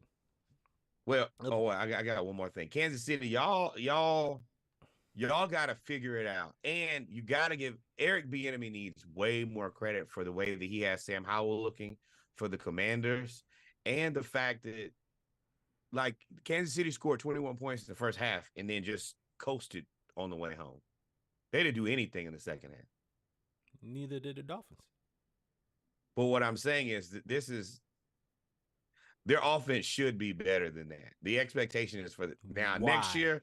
I can say very confidently that whatever Kansas City does first, they will draft the best available wide receiver. I think they should do that. Why should their offense be better? Who are Rashee Rice, Sky Moore, Kadarius Toney? I hadn't heard nothing from him until yesterday. And can we get Jerry some more touches? Because I mean, he does score a lot. When available, he scores. He scored a touchdown. So, like, I don't see why Keenan Allen. I don't see why you think the Kansas City Chiefs offense should be better than what it is, because I can tell they are not that great. He could have scored there if he would have just not thrown a stupid ball there. He could have scored there. So, but this was my question about this game. The Dolphins are undefeated against sorry teams. And defeated against good teams. We bought into this. Some scam in there. 70 points. What they score? 70 points on the Broncos, and it was like greatest show. They got all this speed. But one thing that they have a problem with is their offensive line. The Chiefs just started blitzing the whole second quarter. And that's how they got 21 points. And shout out to the Chiefs defense. The Chiefs defense, for it to be an offensive team, they have turned, like, that secondary has came up. Is it an offensive team anymore? It's a Mahomes team, but the defense is impressive, and that's the reason that Kurt Warner, Oz Hakeem, Torrey Hope, Marshall Faulk, like, oh yeah, that's cool. You did it for how long? Do it for the season. Then talk to me. The first you made it a high line. I made it a high song. The ability to consistently put up those numbers is not easy. Who are you talking about? I'm talking about the Dolphins. The Dolphins. Oh, yeah. Well, I mean, ain't nobody put up those numbers. 70 points. Ain't nobody put them up. But yeah, I see what you're saying. And then 14.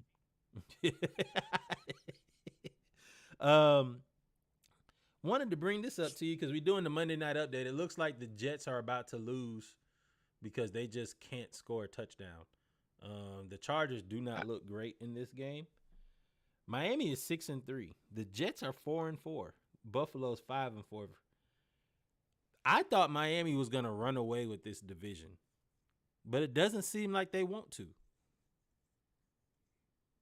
I don't know if they can.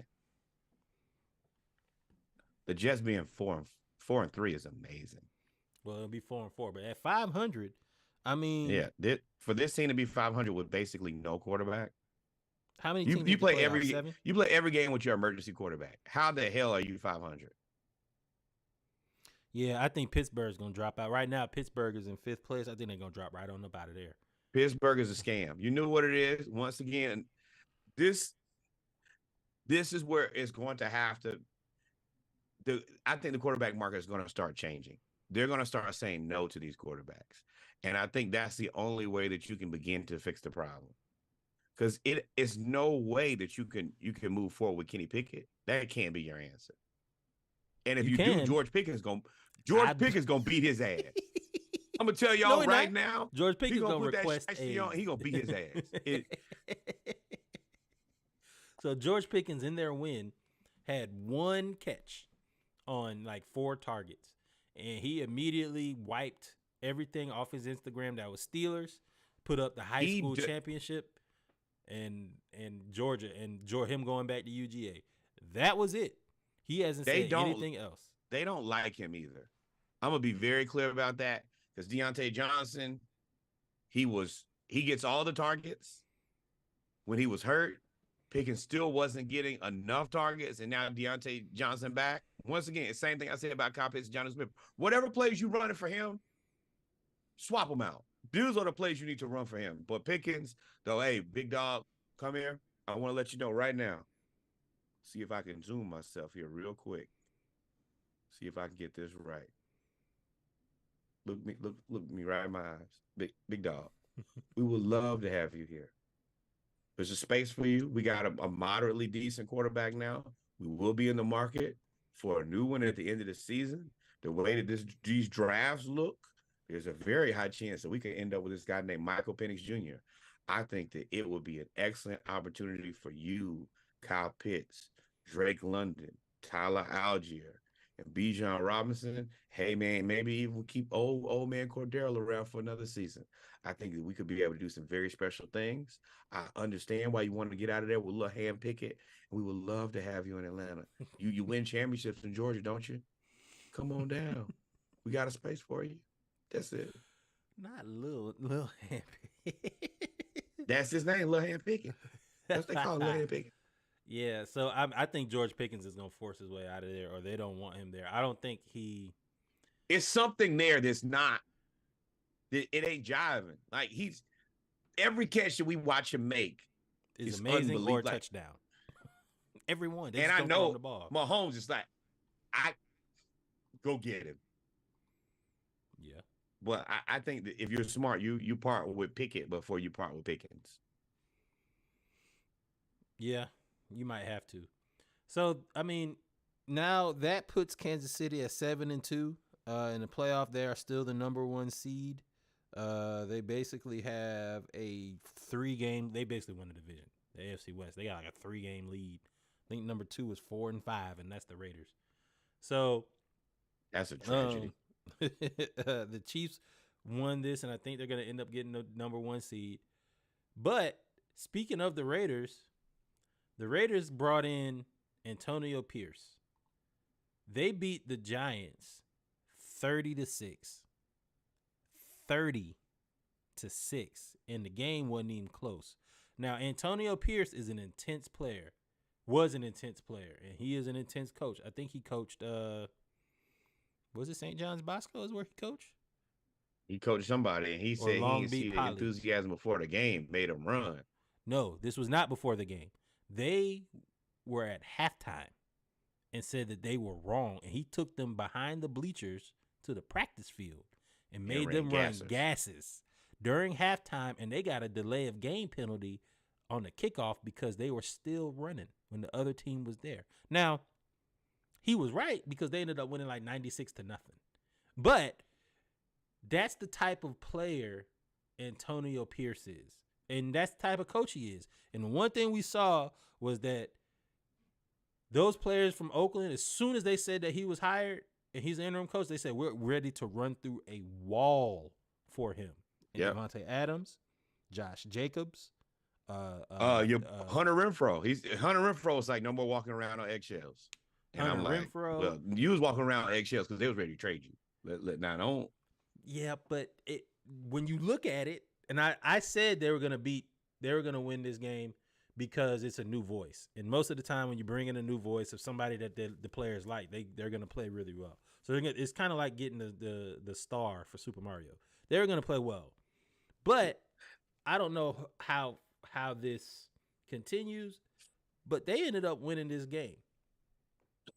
Now, first of all, the Giants are trash. The trashiest of trash. They're the trash on the side of the road on the highway that nobody's ever going to get to. And y'all tried to trick us last year into believing that the Giants were a good team.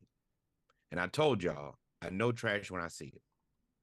And y'all for sure trash. Mm-hmm. Now, also, Daniel Jones torn ACL.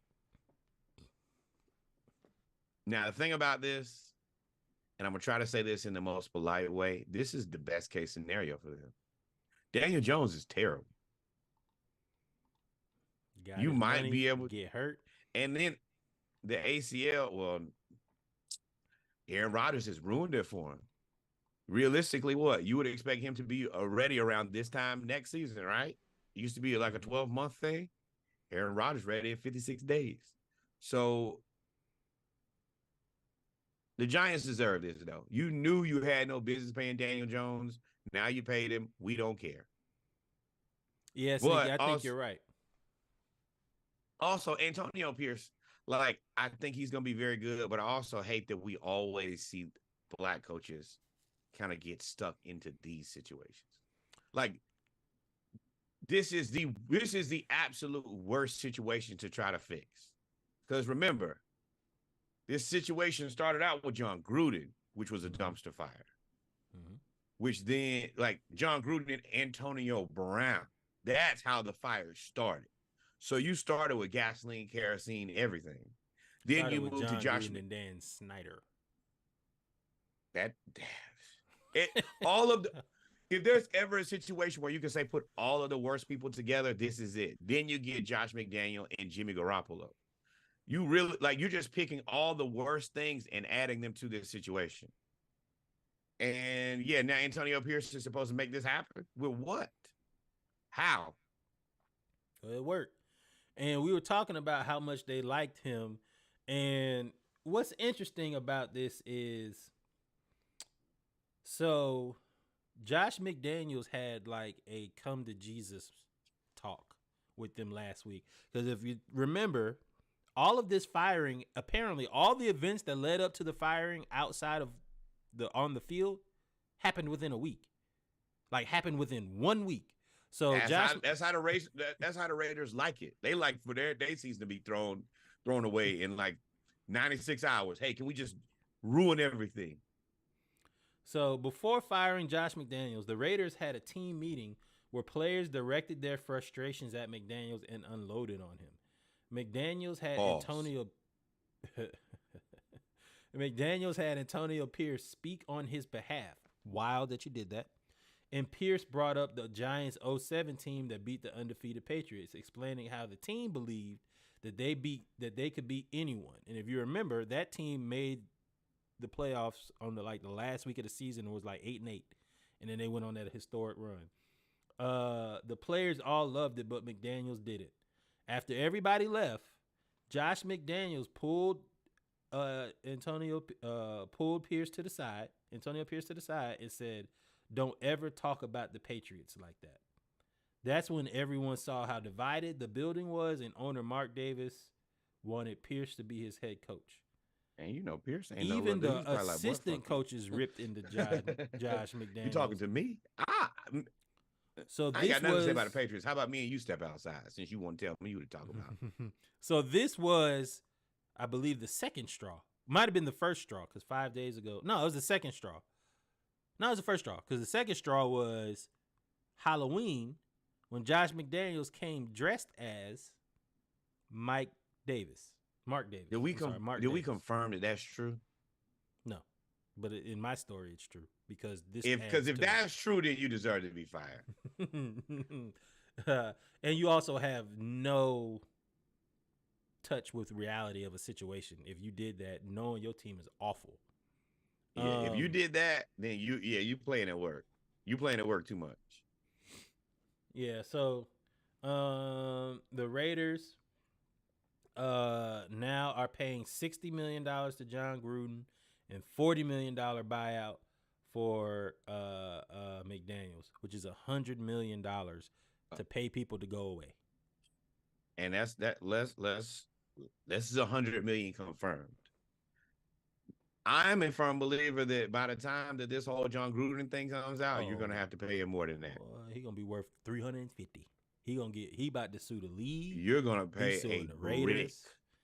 He's suing Dan Snyder. That whole situation is ugly, and it's been swept under the rug because of the Washington Commanders' sale of the team, which is how you got that out of the public eye. You just removed Snyder, but John got the money to play the long game. And you know what the frustrating part about this is? They're gonna shortchange Antonio Pierce. Hey man, we don't even have we got $100 million sunk in contracts. Yeah, you think they're gonna do that? And oh yeah, well we can't what always happens? 2-year contract, give him some money. Hey, take this. This will be your first shot. It's trash. We've seen this play out. Now, the other part about this is there a team? There is a team that is, now Josh McDaniel kind of got a raw deal. Don't bring me Jimmy Garoppolo as my quarterback. I don't want nothing to do with him. You went and got him. You think he was a part of that? Yes. Oh, I guess he would have had to been because he knew Jimmy him from Garoppolo. the Patriots. He had him in the Patriots. He's familiar with him. You're right. I don't got no sympathy for McDaniels as a head coach. Do you think that McDaniels is? How long do you think it's before? I'm not even gonna ask if he's got to go back to New England, right? Everybody they don't have an offensive coordinator really. They look bad. Everybody goes back there. Everybody leaves, goes be a bad head coach, and comes back. Yes, and Atlanta would take Antonio Pierce. Yes, but Antonio Pierce is more of a defensive coordinator, and we already got one who's really, really good. Yes. No, I don't respect to Antonio Pierce, but let's not be prisoner of the moment. I don't know any. I like him because he's a former player. He was a tough former player, but I'm not convinced he's the answer now. One game against a really bad Giants team does not make me believe in you. So the Raiders were so happy that they won that they broke out victory cigars for beating the torn ACL Giants. That just shows that they were ready for McDaniels to go. Yeah, I don't think that this has as much to do with the Giants as it has that. I think that they're happy Josh McDaniels. This is the other part that's got to be tough as a coach because McDaniels, he's a good offensive coordinator, but I ain't caping for this man. But Devontae, your real issue should have been with Jimmy Garoppolo. Well, you know what? It is. You should have fired Jimmy G a long time ago. That's really the answer. You're right. I digress. You should have fired Jimmy G. They spent a lot of money to get the replacement for a person they spent a lot of money on, and they got the same person. Worse version. Jimmy G is a worse version of Derek Carr. Or David Carr. Which one is it? Derek Carr? Derek? Yes. David was the one that got just destroyed. Fact. But yeah, both bad. I don't think that the Saints are happy that they spent all that money. They should have kept Jameis and then just went and got a quarterback. They're not in a much better situation. Well, Tamus got 10 receiving touchdowns, 10 rushing touchdowns, 10 passing touchdowns in his career. The first player since 1959, Sammy Ball. Nobody cares. Nobody cares. Whole lot of nothing. Whole lot of nothing. Falcons passed on Raheem Morris. They're definitely not hiring Antonio Pierce. That is true, Josh. We had a chance to hire Raheem Morris. I don't know. I like the black coach, but I don't know if he was the right fit for head coach, although I know he's better than Arthur Smith. But he's a really good coordinator. But you're right, because Raheem Morris coaches offense and defense. He coached our DBs, he coached our defensive coordinator, and he coached our wide receivers while he was here. So I get that. But shout out to the Raiders, though. They actually getting together. I hope Antonio Pierce does well and they win the last 5 games, as long as they don't play the Falcons, or the last 5 of the last 6 games or whatever. They have a winning record, and they do well. But they got a lot of stuff to do. They got a lot of money tied up in Jimmy. You got a lot of money tied up in Devontae. You got to pay Josh Jacobs. They got to draft. You gotta get rid of right? You would have to get rid of Jimmy, right? You can't. Who's gonna take Jimmy? Who gonna trade for Jimmy? Don't you say it? If you say the Falcons, Chinese weather. I'll call the Chinese weather balloons myself. Hold on, let's look here. So need to get in the weeds. I know who the answer is. The Packers, Jordan Love. I know the answers. It don't move the needle for none of them teams. Jimmy, let me tell you what Jimmy Garoppolo about to do. The answer is you take the hit. Next year, you just got to take the hit, the $28 million dead cap hit. Take it. it's better for your team for Jimmy not to be around, honestly. Oh, you talking about just cut him? Yeah, what you gonna? You already benched him. Yeah. Like benching him and keeping him around. He's got to know that his time is up. It's not gonna make. If I'm Antonio Pierce, you benched him as soon as you got there, so you know that ain't your guy. So then, yeah, hey, I don't want to disrespect you and keep you here. I'm going in a different direction. I know that you being here and knowing that we're going in a different direction, you can't do it. Like that player can only like poison the locker room. Maybe Jimmy goes to somebody gonna be desperate. Maybe Jimmy ends up in, because I think we're at the end of Matt Stafford's career. Maybe he ends up in LA. Stays in LA, ends up in LA with the Rams. I don't know. There's really no other team. You could probably. I'm before Stetson I take is Jimmy, not with the team for the rest of the year. Who? Stetson. He is on IR. They removed him for personal reasons. Yep. You think he Johnny footballing out there? Glug. Might be drinking. God, I ain't gonna put that out there on them, but that was an issue. So I mean, that's okay. Let's be real here. We saw when he got in trouble in Athens. I ain't finna bash anybody for getting in trouble for drinking. We've been there before, but IR is a problem. Like, what y'all? He was drafted what, 4th, 5th round, somewhere in there. 5th round. Yeah, like that's not a throwaway. He will go on. He been gone. Mm-hmm. They did it quietly. They got him up out of there about 3 weeks ago, and then it talked about it just now. Oh, they doing the Jets thing. Out of the respect of him and the situation, I'm going to leave all the specifics, in particular, in-house. Mm-hmm. Oh, yeah, we know what this is. Yeah. Rehab. This ain't good. For sure. And not trying to be funny, but you got to be able to read between the lines. This is what it is. Thoughts and prayers for that man. Yep. So shout out to the Raiders. Let's talk about these rookies, man. Let's talk about these rookies. I think I got it up. If I don't have it up yet, let's see if I can pull it up. Yo, that's the thing about like certain people, man. To just be able to disappear, like as a professional football player, a 2-time college football champion, to just disappear. Hey. And they ain't said nothing. But back to it. Hey man, we've been keeping Hey, you got me spinning right now. I told you. To keep it on what do you say? Nobody wants Jimmy G. If you can't win under Kyle Shanahan or McDaniels, you can't win. I mean, that's true.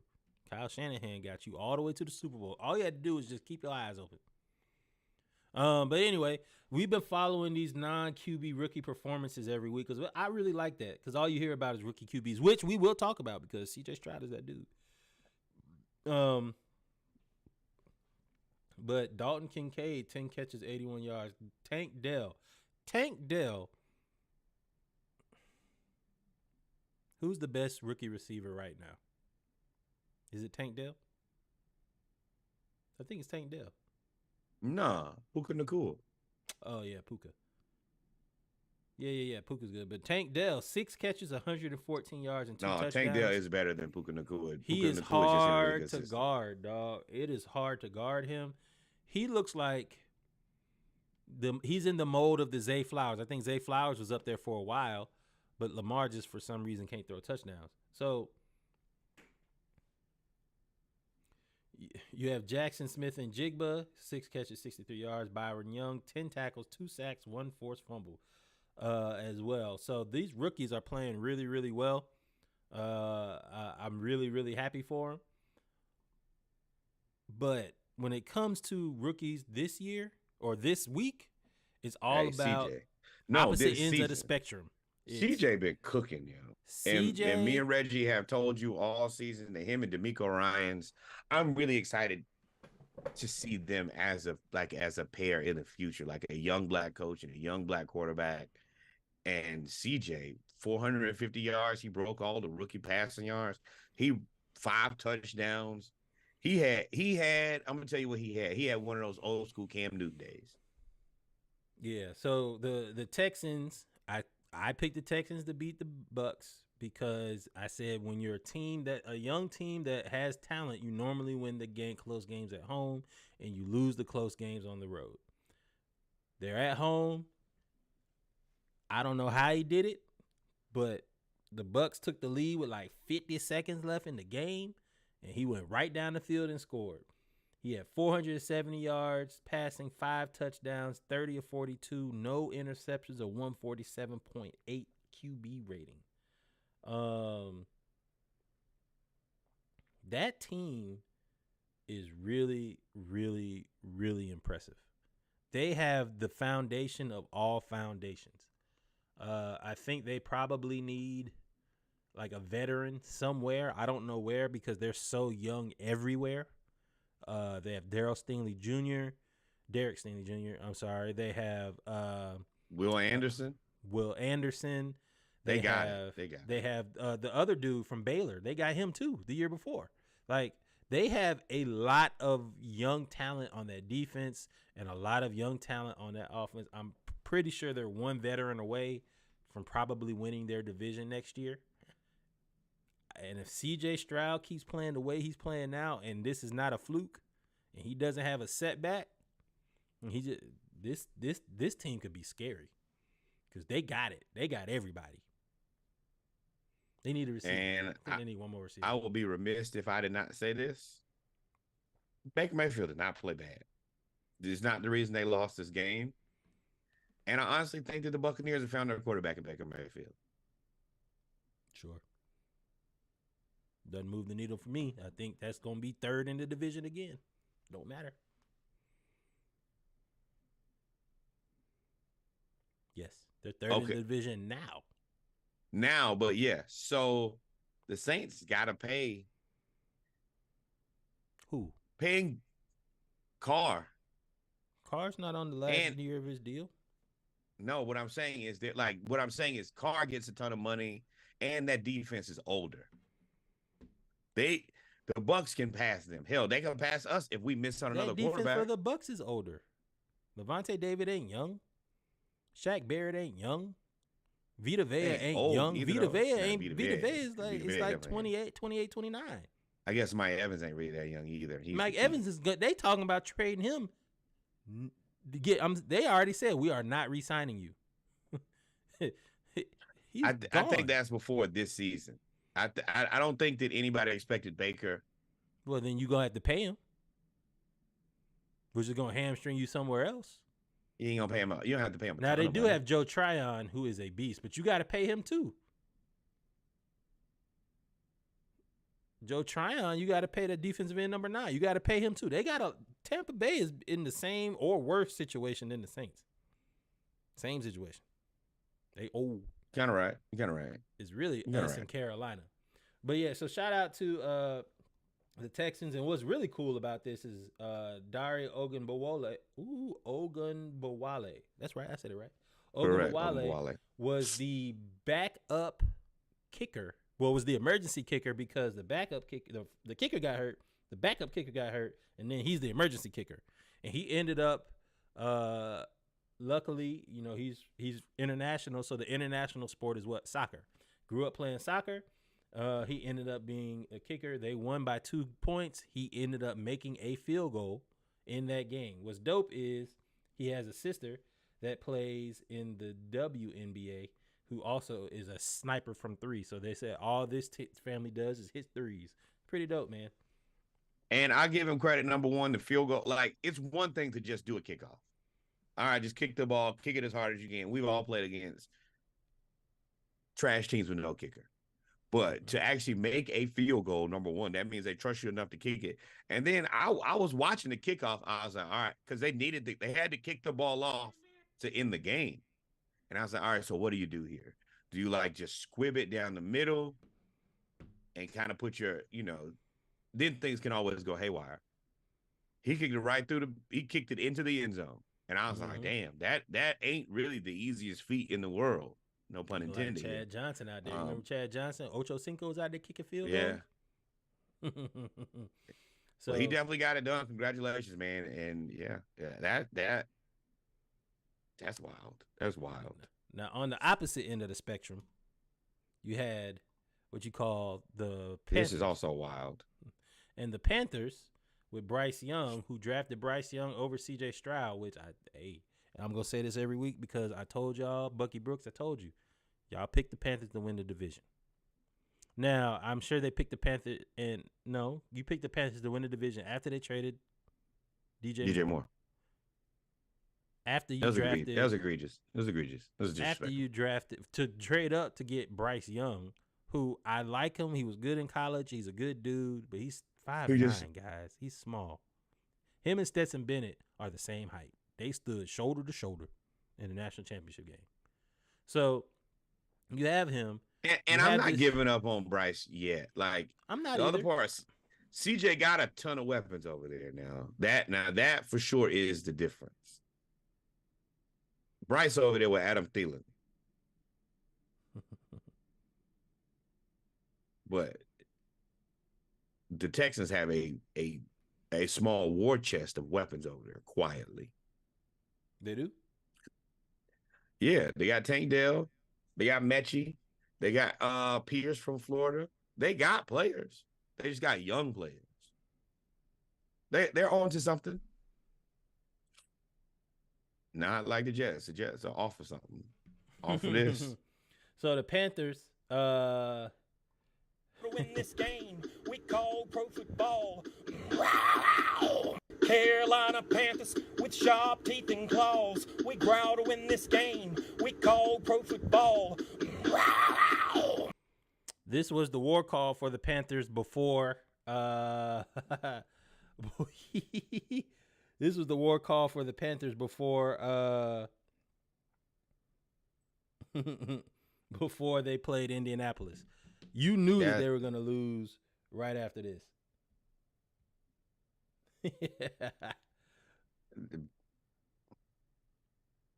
So, the Panthers ended up I love playing, this, though. I love this. The Panthers ended up playing the Indianapolis Colts. They ended up losing. What's interesting is Bryce Young has 9 touchdown passes. I'm sorry, 7 touchdown passes, 9 total. 2 of them went to Kenny Moore, who had 2 pick sixes against the Panthers during this game, which is crazy. Yeah, I mean, it's unfortunate, but I mean, look at the guys who he's thrown to. Adam Thielen, too old. DJ Shark, not it. Tommy Tremble, said what? And yeah, this just clean house, delete the whole roster. That's my answer. The Panthers, you got to delete the whole roster already? So you got Adam Thielen, DJ Chark. What you want to keep? Mingo. What do you see up here that you like? Oh no, I gotta. Well, Tommy Tremble is young. He's from Notre Dame. DJ Chark is mid 20s. Adam Thielen is old, and then they have Jonathan Mingo, who's a rookie. I mean, they have a couple of pieces. I think they still have what's his name from. They have Terrace Marshall, right? Or did they trade him? They have Terrace Marshall too. I'm looking at this and I see no wide receiver 1 and no wide receiver 2. I see wide receiver 3s and below. Mm-hmm. No, as a quarterback in this NFL on Al Gore's internet, you better go give me a wide receiver 1 or I'm not playing with you. You see what everybody else got? Joe Burrow, you see what he got? Justin Herbert, you see what he got? Mahomes, you see what he got? Everybody got something. That is the new answer to everything. When you get your quarterback, you might as well just go ahead and find your little receiver to go with it. It's a set. And if you got one and don't have the other, throw it away. Yeah. Yeah, you got to do it. You got to do it. Otherwise, that's it. So, but I don't know. Like you said, you're not ready to give up on Bryce Young yet. But, I mean, that means if you blow it up now, you have 3 years. You have 3 years to make it worthwhile. You don't have it. And you remember, you got to pay Derek Brown. You got to figure out what you're going to do with Brian Burns. You've got a defense. You got a few players that you got to pay on defense because their defense ain't that bad. I'm not paying any of those guys on defense. Thank you guys so much. But this is what I call an old-fashioned fire sale. Anything I can get rid of, everything must go. Because the timeline don't match up. Brian Burns' timeline don't match up with Bryce Young timeline. No. Trade him. Brian Burns trying to win right now. I know because I saw what he did to the Atlanta Falcons. Bryce Young is probably 2 or 3 years away. Yeah, at this point, I am getting rid of everything. I'm rebuilding this offense, and I'm going to get him a quarterback. I'm getting him a wide receiver first. That is the first thing. And then maybe a young edge rusher. Those are the two most important things I see right now for most teams. You get your receiver, then you can fill your slots of the guys who go in the room with him. Your edge rushers allow you to just have some havoc and have some control on defense. It's got to go that way. Yep. So, in other news, man, the Bengals beat the Bills. The Packers beat the Rams. The Saints beat the Bears. Those three teams are in the same boat, but not. The Bears have to figure out what they're going to do with Justin Fields, if they're going to tank. The Rams are old. The Packers have to figure out what they're going to do with Jordan Love. The Rams not old. Remember what they said. Fuck them picks. Now them picks is back, and you need them, and you ain't got no help. Good luck. It ain't got nothing to do with them being old. They just old. They only have a 3rd-round pick next year. So they went in. So now they got to rebuild their roster. How? Mm-hmm. And then you have the Patriots, who lost to the Commanders, and Bill Belichick just signed that new deal. These three teams are clearly headed to the tank. Right now, the draft order is Arizona 1, Chicago, New York Giants, New England, Rams at 6, Green Bay, Tampa Bay, Denver, Tennessee. Tampa Bay is number 8. That's wild. So, at this point, if you're any one of these teams, especially like Tampa Bay Tennessee lost, but Tennessee and they rolling out with Will Levis, who has been a pleasant surprise. And Sneaky, I disagree. The Commanders do deserve a QB because they have Bieniemy. If you're one of these teams, when is it time to say not even these teams? The Bills. The Bills is the team I want to ask before we pull that back up.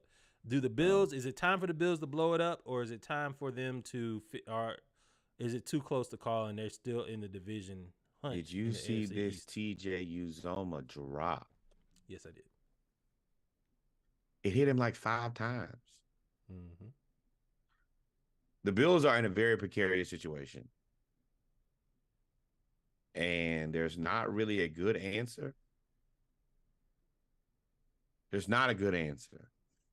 And the reason I say that is I think that in the back, everybody, I don't know if everybody remembers, but Diggs came in. Now, Bieniemy is about to be the head coach of the Commanders, so that's going to change. And they probably won't even be the Commanders anymore. They're going to be a whole new team with new brand and new everything. But Diggs came into the season, and it wasn't ever right with the Bills.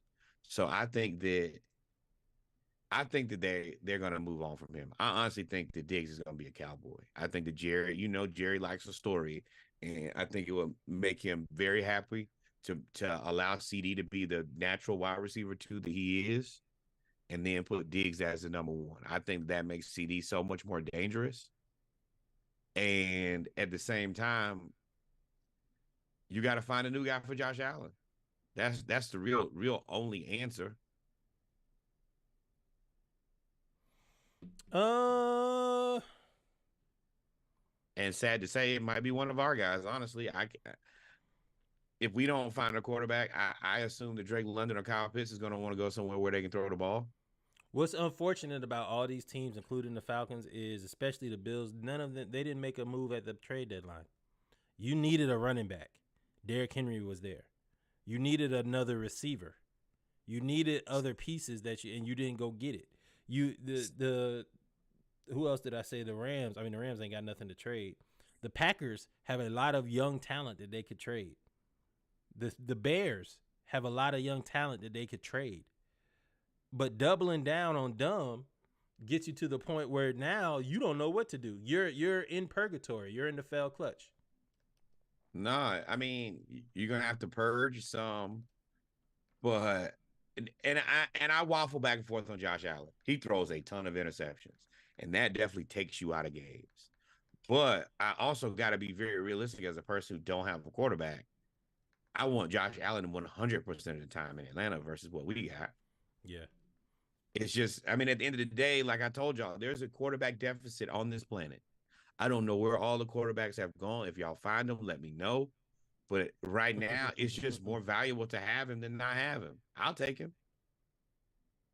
Surely take him.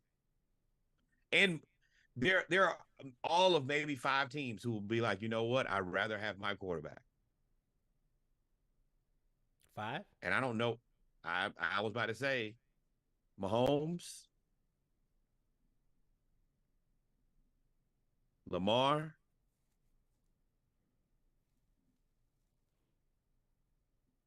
who else?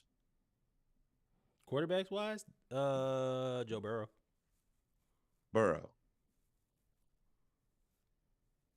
That's it. In terms of Jalen Hurts, he's kind of unproven. Kind of, he's really not unproven. Jalen Hurts. Oh, Hurts I think, and CJ Stroud. At this point, you would take those guys. And I will say, until he got hurt, Kirk Cousins was having a hell of a year. But without Justin Jefferson. Don't let. But you have too much statistical data to believe in Kirk Cousins. I mean, the thing about Kirk is he was going to be able to be a steady QB and not cost a lot of money. Kirk was going to take his $100 million guaranteed and be done with it. He's not really, if you notice all his contracts, he's not a real big negotiator of I want 250 or 195. Just bring me my money right now. Just bring me all my money right now. Make it all guaranteed, and I'm good to go. That's a decent question, Dak or Josh Allen. Dak has done really good with his interceptions this season. We've been counting down to 10. He ain't played himself so far. Yeah, Dak has played well. I mean, he played well in that game. That game against the Eagles, he did everything he was supposed to. Wait, hold on. We midway through the season. His completion percentage 70%, 2,011 yards, 13 touchdowns, 5 interceptions, and his quarterback rating's 100. Mm-hmm. Dak's not playing bad. They just don't have anybody. They need another receiver. Jerry cheap ass. So that's bad. Jerry, and a running Jerry back. Be doing that. Yep. And also, man, quietly is kept under the radar. The Ravens keep winning. Their defense is on a 2000 defense. You would think Ray Lewis trajectory. Back over there. I don't think they allowed a touchdown over the last 2 weeks. Didn't they beat the Lions last week? That was 2 weeks ago. 2 weeks ago. They played Arizona last week, and they barely won, if I'm not mistaken. So that defense has been playing out of their mind. And if Odell got his first touchdown, finally. Didn't he get re-hurt, though? I don't know. Did he? Let me check. That run game is going with Gus Edwards. The Ravens look like a team that is poised for a postseason run because their defense is going to keep them in the game at all times. Now, the Bengals look like a team that is going to be scary because Joe Burrow is now healthy and he is out there throwing 4 touchdowns a game easily. T. Higgins looked like the man. And you know what that does? That means Jamar Chase is now going to be single covered again. And there's nothing you can really do about it. Oh no, I think the T. Higgins gonna be single covered again. You better if you do that, if you single cover Jamar Chase, you'll be a barbecued ass. I'm gonna tell you like that. I ain't got no other answer for you. Hey, don't bring that up. Don't bring that up, Sneaky. That's the guy who I wanted us to pick, and we did not pick. So it's a very sensitive situation. Yeah, he's from Atlanta, too. Kyle Hamilton was my guy. From Atlanta. Went to Roswell High School. Played at Notre Dame. That hurt me so bad. I was like, yeah, it is what it is. But yeah, I mean, it's a very interesting time across football, professional and college. It's where you're kind of figuring out who's going to be for real and who's not. And unfortunately, it looks like it's a lot of people in the middle. I don't think that this season isn't a season where there's a NFL world beater. There's no Kansas City Chiefs who's just running away with it. And even college football, like I said, I think the Georgia's the best team in college football right now, but they look like you catch them at the right time, they can be had. Yeah. And that's exciting for us because every game matters. Talking about the fans? Yeah, it is. Not for you, but the rest of us, yes. But ladies and gentlemen, I think we're gonna cut this. We were supposed to go into depth about the draft order, but we can. I guess I'll pull it up for a second. But right now Arizona has the number 1 pick, and Caleb Williams is still holding steady as the number 1 pick. I saw Marvin Harrison. But if Arizona gets the number 1 pick, I think you have to go Marvin Harrison if you're gonna keep Kyler Murray. That's the reason that this is interesting to me. I like when you have legitimate issues. This is an issue because this presents an issue for the entire table. If Chicago's not 1 and 2, I'm gonna tell you why. Arizona, do you draft this guy who you believe to be really good with this quarterback who everybody hates? Now Kyler is supposed to play. He's supposed to start this week, but Atlanta, it's been that's pretty the team you want to start general. Against. You said what? Against Atlanta, and I said that's the team you want to start against. I think that actually helps us out. I don't think they like him, but do you draft Marvin Harrison Jr. with Kyler and risk? It's high risk, high reward. It could work out, but Kyler has Kyler. Also, if you're Chicago, now if I'm Caleb Williams and I can't have Marvin Harrison Jr., do not call me Chicago.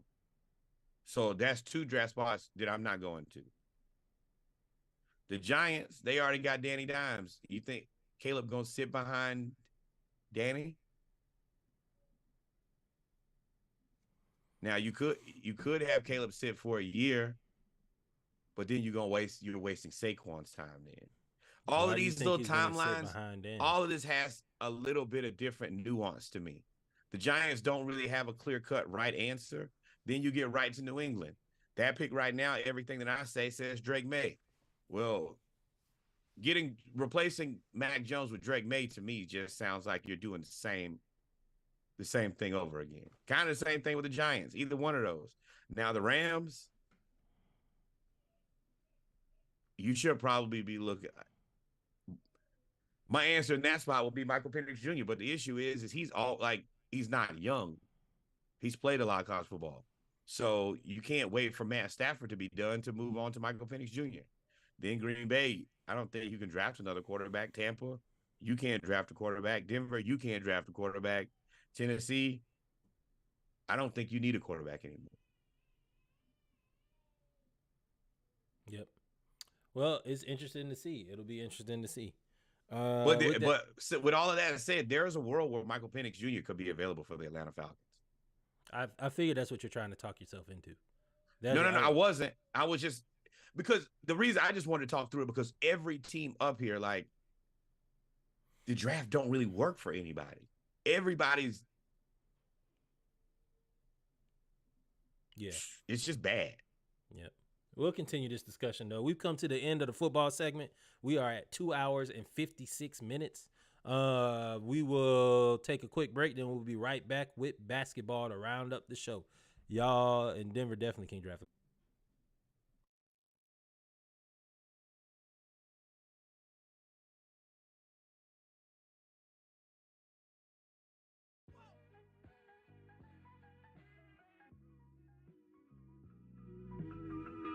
Time is relative, can't be stuck in the loop.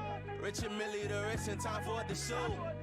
Flew from DC to Austin to showcase the grooves. I'm shaking hands with the fans, they won't let me lose. A hot commodity, demand's been popular for some time. Maneuver properly, just waiting on for my time to shine. They moving awkwardly, we bust in front of them in the line. And I've been patient for my turn, slime. Need 24s in my driveway. Niggas looking at me sideways. I walk in rooms, they eyes shake. I've been grinding straight for 9 days. Split the pies, divvy 9 ways. Need credit like the lines at banks. Don't go texting me, you will not get the best of me. Get them out by round 1, won't get the best of 3. Treat my craft like topping options, need that cheddar cheese. If it's beef, I'm in the kitchen trying to prep the meat. I got youngins that look up to me, so why would I stop? My baby girl be looking lovely, I dropped all the thoughts. I ain't condoning all that sucker shit, these niggas be hot. Try to run up on my loved ones, you'll get hit with a bop. Call the 2 flows, so you know it's only bread on my mind. I found the loopholes in this game, I'm Katniss Everdeen now. My pocket's sumo across the pond, they got it counted in pounds. I'm ducking new hoes, cause my heart adores Elizabeth now. Try disrespecting, be expecting what this wrath will do. I'm bucking shots from here to VA, James McAdoo. I got that steez up in my shit, more bars than capital punishment. Can't see the day I ain't loving it, and trying to grow became one and the same. He wonder why he got no motion, he's stuck in his ways. No, it's a lie if niggas say that they want it the same. It ain't no way you gon' stay on unless the hunger remains. Like do I vent or do I leave it in the air? Know the world that left me hidden, left some dents I can't repair. I know ignorance is bliss, I think I'm mad you ain't aware. Niggas saying life ain't fair, I think it's cause you ain't prepared. Go help your man, but shit you know that's fundamental. Might shake my hand, but you would never touch my mental. Love me more than just a little, it's so simple. You know compromise is meeting in the middle. I know that this could be your moment, keep on going. You know the jungle could get hopeless, but I'm goated. I know distractions only come when I get focused. But it don't matter, I ain't folding. Whoa. Time is relative, can't be stuck in the loop. Rich and Millie, the rest in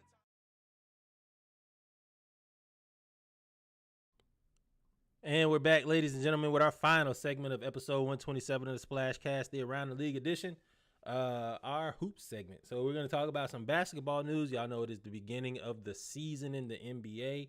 We just had our first weekend of the in-season tournament. But before we get to that, some news out of the University of Georgia. Dominique Wilkins' son Jacob is following his father's footsteps and committed to Georgia. The 4-star wing is a top 20 prospect in the class of 2025, and he's got springs just like his father. Woo! 10th grade. Jeez. Yeah, Dominique posts him a lot on his Instagram. That kid is a monster.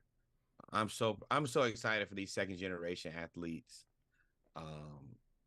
I just think that they're going to have the size of their parents, but they're also just going to have so much more. They're going to have the wisdom of their parents too, because their parents were elite basketball players, and then just so much more individual and specialized training. The skill level is crazy because he's doing what his dad didn't do, which was shoot. Although Dominique could shoot he's shooting and pass. Like this is different. This is just an evolution of basketball. Yep. So shout out to Dominique Wilkins. And congratulations on UGA. Y'all their basketball recruiting is coming back now. Well, I ain't gonna say it's coming back. It's never they get one. They're gonna get one. They get Anthony Edwards. You know, they're gonna get Jacob Wilkins. I think they had Jarvis Jones before. They had players that make it to the league. So hopefully this could get Georgia, because the goal is to always be strong in all sports, or at least all the major sports. Georgia used to be decent in basketball, and then they just fell off and just never returned. I don't remember them ever being decent. I remember them being okay. When they had D.A. Lane and Jermaine Jones, they had a little squad, and then after that, I was like, Yep. So shout out to them, man. The news that broke the internet for 30 seconds. Something we all knew that was going to happen. James Harden was traded to Clippers. The Los Angeles Clippers for really, the Clippers ain't really give up much. The player that they wanted back in that they was got Terrence rid of a Mann. bunch of players who play the same position. Marcus Morris, Nicholas Batum, some picks that, I mean, realistically, those picks, Steve Ballmer is going to spend the money. Whatever he has to do to make it happen, he's going to do. So trading for picks with him doesn't make a ton of money doesn't make a ton of sense to me. Ballmer is just going to keep flipping assets and find a way to make it happen. So I don't think that you're going to see like the Clippers, the bottom fall out like they've done in the past. So a trade for those picks is going to be probably, I would say, the 20s. Well, what's interesting about this trade for me is you need chemistry as a team. You need to build chemistry in order to put the best product out there on the court and put your best foot forward to win the championship. They play with tonight. This team. You have two players that don't play more than 60% of the games. Then you have James Harden, who already came in and said, I am a system. I'm not going to fit in any system. I am the system. And they've got to figure it out. And why do I say that? They lost to the Knicks tonight, and he played. And the Knicks, Julius Randle has been playing awful. So I'm interested to see how long it takes for this team to gel. And how all these strong, you still got Russ out there, and how all these strong personalities work together to try to get a championship. Because they are still trying to do something that's never been done, and that's have the Los Angeles Clippers win a championship. Now, I will say that the bench ain't much. No. But they could have. Paul George going 2 of 11 is tragic. That's really the answer. You got 18, 5 and 3 out of Kawhi. Zubac, you got to get more than 7 rebounds. Russ had 17 points, 4 rebounds, 4 assists. James Harden had 17 points, 3 rebounds, and 6 assists. I mean, yeah, playoff P, and I don't think he will consistently have games like this. I think that this team, the starting lineup is solid now. You got to find some stuff on your bench. You have nothing. You have Bones Highland, he's a scorer, and you have Norm Powell, who's a scorer, and then everybody else is PJ Tucker, and you got to find a way to find some more players. That bench ain't strong enough. And that's exactly what happened. Josh Hart went for 10. What they gonna find? Dante DiVincenzo went for 12. Quickly with 7. Isaiah Hartenstein with 6, but he only played 13 minutes. Mitch Robinson. What way are they gonna find? Jeez. What way are they gonna find? They don't have any money. All their money is in them 4 players. 3. All of it. Russ ain't getting paid no money. Okay, 3 players. Still, that's not better. Yeah, just I don't know. That's why Ballmer got. I think that there's a way to. I think there's a way to get some players, but you're gonna have to get creative. We're gonna see, man. But I don't know. I guess they're gonna try to let James run the point, but everybody's so ball dominant. You got 4 ball dominant players in Zubac. But so if it's me, I stagger Westbrook and James Harden, because honestly, Kawhi doesn't have to be ball dominant. Paul George don't have to be. Both of them can catch and shoot. I'm running screens with them. Now, Westbrook, he needs the ball in his hands. He has to have the ball in his hands to be effective. He can't shoot. So, and James can shoot. James is going to have to shoot. So, I mean, I didn't watch the game, but he went 6 of 9. Russ went 8 of 13. Zubac went 3 for 3. Even he went 8 of 16. Paul George at 2 of 11 is terrible. But Jalen Brunson went 2 of 12. That's part of it. You got to figure out who's going to do what. So I'm interested to see how they gel. Me too. I think, of course, they'll be at the end of it, at the end of the year. But then out west, the team that looks impressive to me the Warriors. The Warriors with Chris Paul. Chris Paul has this. They have convinced him, one, to come off the bench, which I don't think it took much convincing. But two, because he's now leading that second unit, he had like 15 assists last game. He had 13 assists before that. His assists and setting up that bench unit has the Warriors looking reinvigorated over there. Now, I will say, you're gonna get great facilitation basically all the time, because, and Steph never gonna have to be the facilitator. You're gonna start with Draymond. Now, Draymond and Chris Paul probably don't play very much together, but Chris Paul is the leader of the second unit.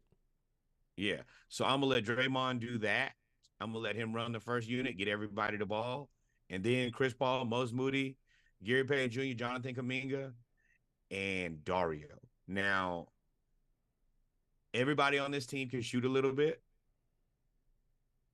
The only thing that I think is a problem is eventually you're going to, like, size. You don't match up with any of the bigs at all. You're just not going to be able to do it. And that could be a problem. That should be a problem.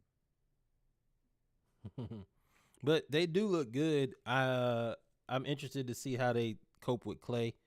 Klay, you can tell he's lost a step. But, I mean, he can still catch and shoot. Jonathan Kuminga has taken a step for that team. Moses Moody looks like he's going to try to step right on into Klay's shoes in terms of defense. And Chris Paul has that second unit, just putting them in the right position, is having them play really, really well. With that being said, I still think the Nuggets are still the team to beat, though. I mean, Klay averages 16.5, 3.7 rebounds, 2 assists. Now, it's expensive. Oh, he ain't now, there. And I ain't saying he's going to be there after this year. I'm just saying this year it's interesting. The thing with him is, can they find a place? Can they find like a happy medium for a contract? But I think that he's going to be right what he is so far. About 16, 17 points, 3 or 4 rebounds, 2 or 3 assists. Now, what I might do is I might stagger. I'm probably going Steph, and then I'm bringing Moses Moody in early. And then I'll put Chris Paul and Klay Thompson out there together. So Klay can shoot all his shots and not have to worry about somebody being in the way. And you have Chris Paul, who should help Klay get easier shots. And Chris Paul's shot will eventually start falling. I think he has 17 points and 6 assists the last game. So I think they still need a big. And, I mean, you could always go back and get James for the cheap. I mean, just to be a big man. Oh, Wiseman? No, yeah, but, I mean, they have committed to the small ball. He can't play in Detroit. Well, they got Duren. So, I mean, it is what it is. But he can't even crack the rotation. Yeah. And with Monty Williams, who's tries to get everybody paid. I still think the Nuggets are the team to beat from what I've seen. Michael Porter Jr. looks like he's gotten better defensively. Joker's still Joker, who has lost weight. Jamal Murray is still playing the way he is. Braun, that dude from Kansas, I like him, Christian Braun. I like him a lot. He is a monster. And then they found like this defensive stalwart dude. I think he was undrafted, but he can just block all the shots. So they have a bench, and then of course you got KCP. And then they replaced. Who did they replace? They lost somebody. Bruce Brown. He went to the Pacers. Brown. But I mean, that was kind of redundant. Now that you have Christian Braun playing more. So now Braun is a step in the right direction, but Bruce Brown's hooping. He's you got KCP, you got some players. They solid. They're just solid. They're solid top to bottom. This is a very good basketball team. That's it. There's no other way around it. It's just a good, strong basketball team. They're competent, and they have a bunch of guys who don't mind passing the ball a lot. They'll wait for their shot. Yeah, Yeah. I mean, the Nuggets, when you're built around Joker, who right now is on pace to be in the MVP conversation again, along with Embiid. I will say Embiid has the 76ers at like 6-1, 7-1 or something like that. He's been 5-1. He's been playing really, really well too. So and all of that has been and said. Boston undefeated. Now that is what I wanted to talk about. Well, first off, before I want to talk about it, let's talk about these intriguing scores. So Kevin Durant in the last game against the Pistons, Kevin Durant can't get out of that situation ever since he left the Warriors. Every team he goes to, all the other players around him get hurt. Just fall apart. Every time. They just get hurt. But against the Pistons, he had 41 points, 5 assists, and I don't know what stocks are. Cooked they ass. On 64% shooting. And I guarantee you, as good as Kevin Durant is, after playing Wemby, the bucket, being able to even just see the bucket and guard everybody else just probably makes the game even easier because Wemby's 7'5". And at this point, he's 7'5" and can move, can dunk, can shoot. He can do everything. He just has to figure out how to play. He's just out there hooping.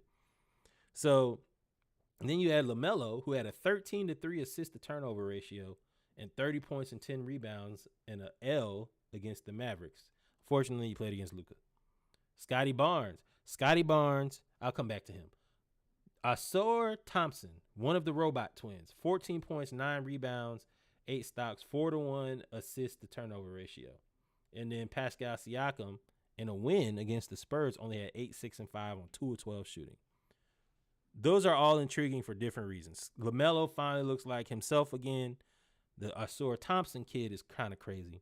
But Scotty Barnes, 30, 11, and 6.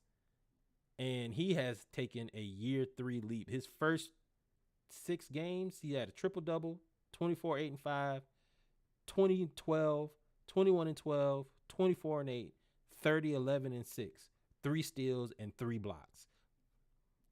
He is playing out of his mind. He is.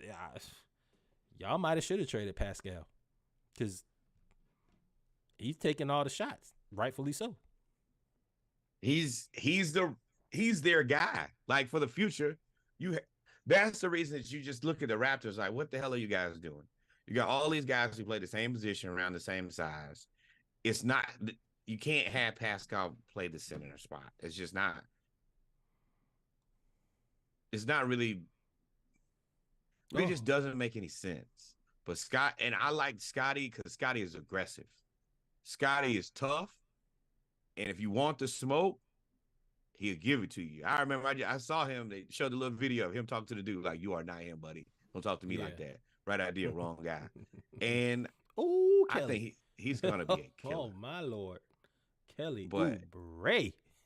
It's nothing that you can, like, for him, now he probably needs, I think it's in his best interest to get a better facilitating point guard because I don't want Scotty doing all of this dribbling. He's doing too much playing him like Giannis, but he's hitting his shot, though.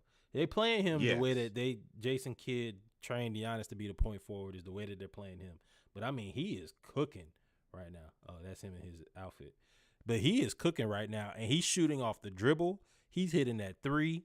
He's shooting at like 60% free throw. Defense. I mean, 60% from the field. And he's always been a good defensive player because of his athletic build. He's 6'8", 6'9", with the wingspan of like a 7'5" person. So he's always got long arms and he can jump and all of that stuff. You saw in the first highlight, he just backed Sochan down. And let me tell you, Sochan is strong, really strong. And he just moved him out the way and dunked on him. So Scotty Barnes looks like he's the next dude in looks like he's the next dude. They gotta find a horse and hitch their wagon to it. What they're doing now is hedging their bets. And in the process of hedging their bets, they're not really going anywhere. You're just wasting OG's time, Pascal getting older, and you're not really you're not doing anything of value. I think Masai is gonna try to figure out a way to go get another star with OG, and he's going to try to play the Kawhi Leonard piece again. He's going to try to go get another star and purge all of these assets he has for 1 star and see if they can make another run. But I'm going to tell you right now, Boston, that's who I wanted to come back to. Boston with Drew Holiday looks kind of crazy. Now that they still need a point guard. They still have the same situation they had last year. Holiday is their point guard. Yeah. But I know what you're saying, though. I get what you're saying. The whole point we said about Boston last year was they needed somebody to set them up for better shots. Because Boston lost 5-1, baby. They need somebody to set them up with better shots. But when you add in Drew Holiday for Marcus Smart, the defense has been insane. Like they are playing really well, and then you have Porzingis. Is it Porzingis? Yeah, Kristaps. Yep. They got Porzingis out there, but they still need they have Derek White, but Derek White ain't no traditional point guard either. Honestly, you kind of needed. Well, Malcolm Brogdon ain't a traditional point guard either. You need a facilitator. Anthony Edwards tore their ass up tonight. 38 of them things. 9 rebounds, 7 assists, 3 turnovers. That's a 3-to-1 assist to turnover ratio. Karl-Anthony Towns, 3 of 10, 1 of 7. Now, he did have 10 boards. Rudy had 12 boards, 14 points. He didn't miss a shot, though. But Rudy missed 9 damn free throws. Sheesh. That's trash. But yeah, Porzingis, you can't let 2 centers get 22 rebounds and you get 5. Why you can't? When has Porzingis ever been a dominant rebounder? Hold on. He's been a solid rebounder with the Wizards. Do you count? No. Do you count anything with the Wizards? For career, Kristaps has averaged 20 and 8. That's at the center. You can't average 8 rebounds as a center. You kill Clint Capella if he averaged 8 rebounds. Well, yeah, but Kristaps can shoot. You can average 8 rebounds if you can shoot from anywhere on the floor now. Clint, if you think that we'll give them 5 rebounds back if we can move you around. We sure as hell will. Well, then what you have happen tonight happens. You get beat up by other centers. You're going to get 5 rebounds and they're going to get 22. Well, their issue is they don't have another center. You got Luke Cornett, who is a flaming bag of garbage, and that's it. Yeah. Now, they also missed Derek Smith tonight, which probably would have helped against Anthony Edwards, but Anthony did it by himself. He said, I'll end this streak by mine. Ooh, Clark and Landon beat Mercer tonight. Wow. Wow. We'll take that. Mercer's D1. Absolutely. They moved up. But once again, y'all watch out for Sar Thompson. That little kid is a robot. He does. Oh, yeah. He's like a better dribbling, shooting to me. Meta World Peace. Yeah. Look at and not even better shooting because Ron could shoot that thing, but he plays lockdown defense. 7 more rebounds tonight, 16 points, and 4 steals. God. Yeah, him and his brother are. Well, his brother out there now playing. Brother, I think the brother is hurt, so the brother ain't played. But Asar, hey, let me tell you right now. He dunking on people too. They are robots. That's like, why can't DeAndre Hunter do this? All it is effort. That's all it is. LSU lost to Colorado. Wow. The girls lost. Puts in effort. He's always playing at 100 miles per hour. And that's the reason he had 4 steals tonight. But keep your eye on that kid. I'm telling you, he's good. Also, I'm going to tell y'all somebody else to watch out who I think went crazy tonight. Y'all better watch my boy for the Rockets, the center. What's his? Alperen Sengun. Because tonight they played against the Kings. Let's see what Sengun did. 17 points, 12 assists, and 8 rebounds, 1 turnover. And Sabonis had 8 points, 8 rebounds, 5 assists, 4 turnovers. What Dylan Brooks have? Dylan Brooks has been playing out of his mind.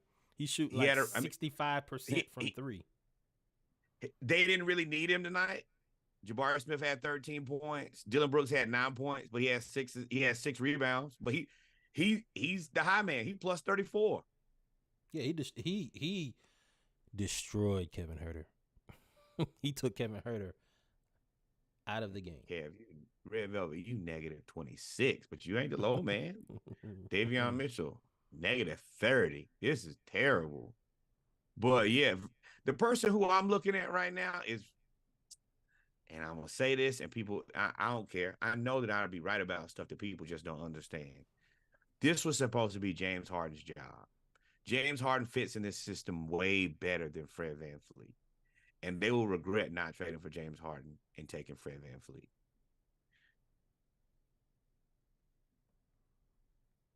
You talking about the Rockets? Yeah. I mean, yeah, no. I think Fred VanVleet would be better at getting everybody else involved. I think if James went to Houston, he was gonna be the focal point. I don't think James is going. Listen, James had led the NBA in assists for 2 years. And he said he didn't want to do that no more. He said, I don't want to do that no more. So if he were to go to Houston, there is no way that he was not going to be the high scorer. You don't have an Embiid to pass the ball to. Whereas Fred VanVleet is gonna distribute a little bit more than James Harden would in that situation. See, in my head, I think that you can pick and roll with Jabari Smith and Alperen Sengun to death. Then you just have Dylan Brooks stand in the corner. And just like he was able to affect Maxey and make Maxey a better shooting guard, I think he would have done the same thing for Jalen Green. He would have really been like, man, I'm everything that you want to do, I've already done, and I've done it here. Let me show you how to do it. But they're not ready to compete for a championship because this bench ain't it. The bench ain't. Aaron Holiday was the high man on the bench, and he played for the Hawks, so you know how that goes. Yep. So it's been interesting. What do you think about this in-season tournament? I don't like it. I mean, I ain't gonna say I don't like it. It's just I don't understand it because I thought it was gonna be like a week and they just play it and then move on. But they are spreading this out over like 3 or 4, 2 months, if I'm not mistaken. So it's kind of hard to follow.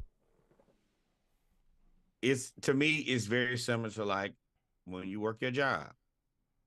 When they come in there and they roll something out, if it doesn't make sense, then it doesn't make sense. It typically doesn't go over well.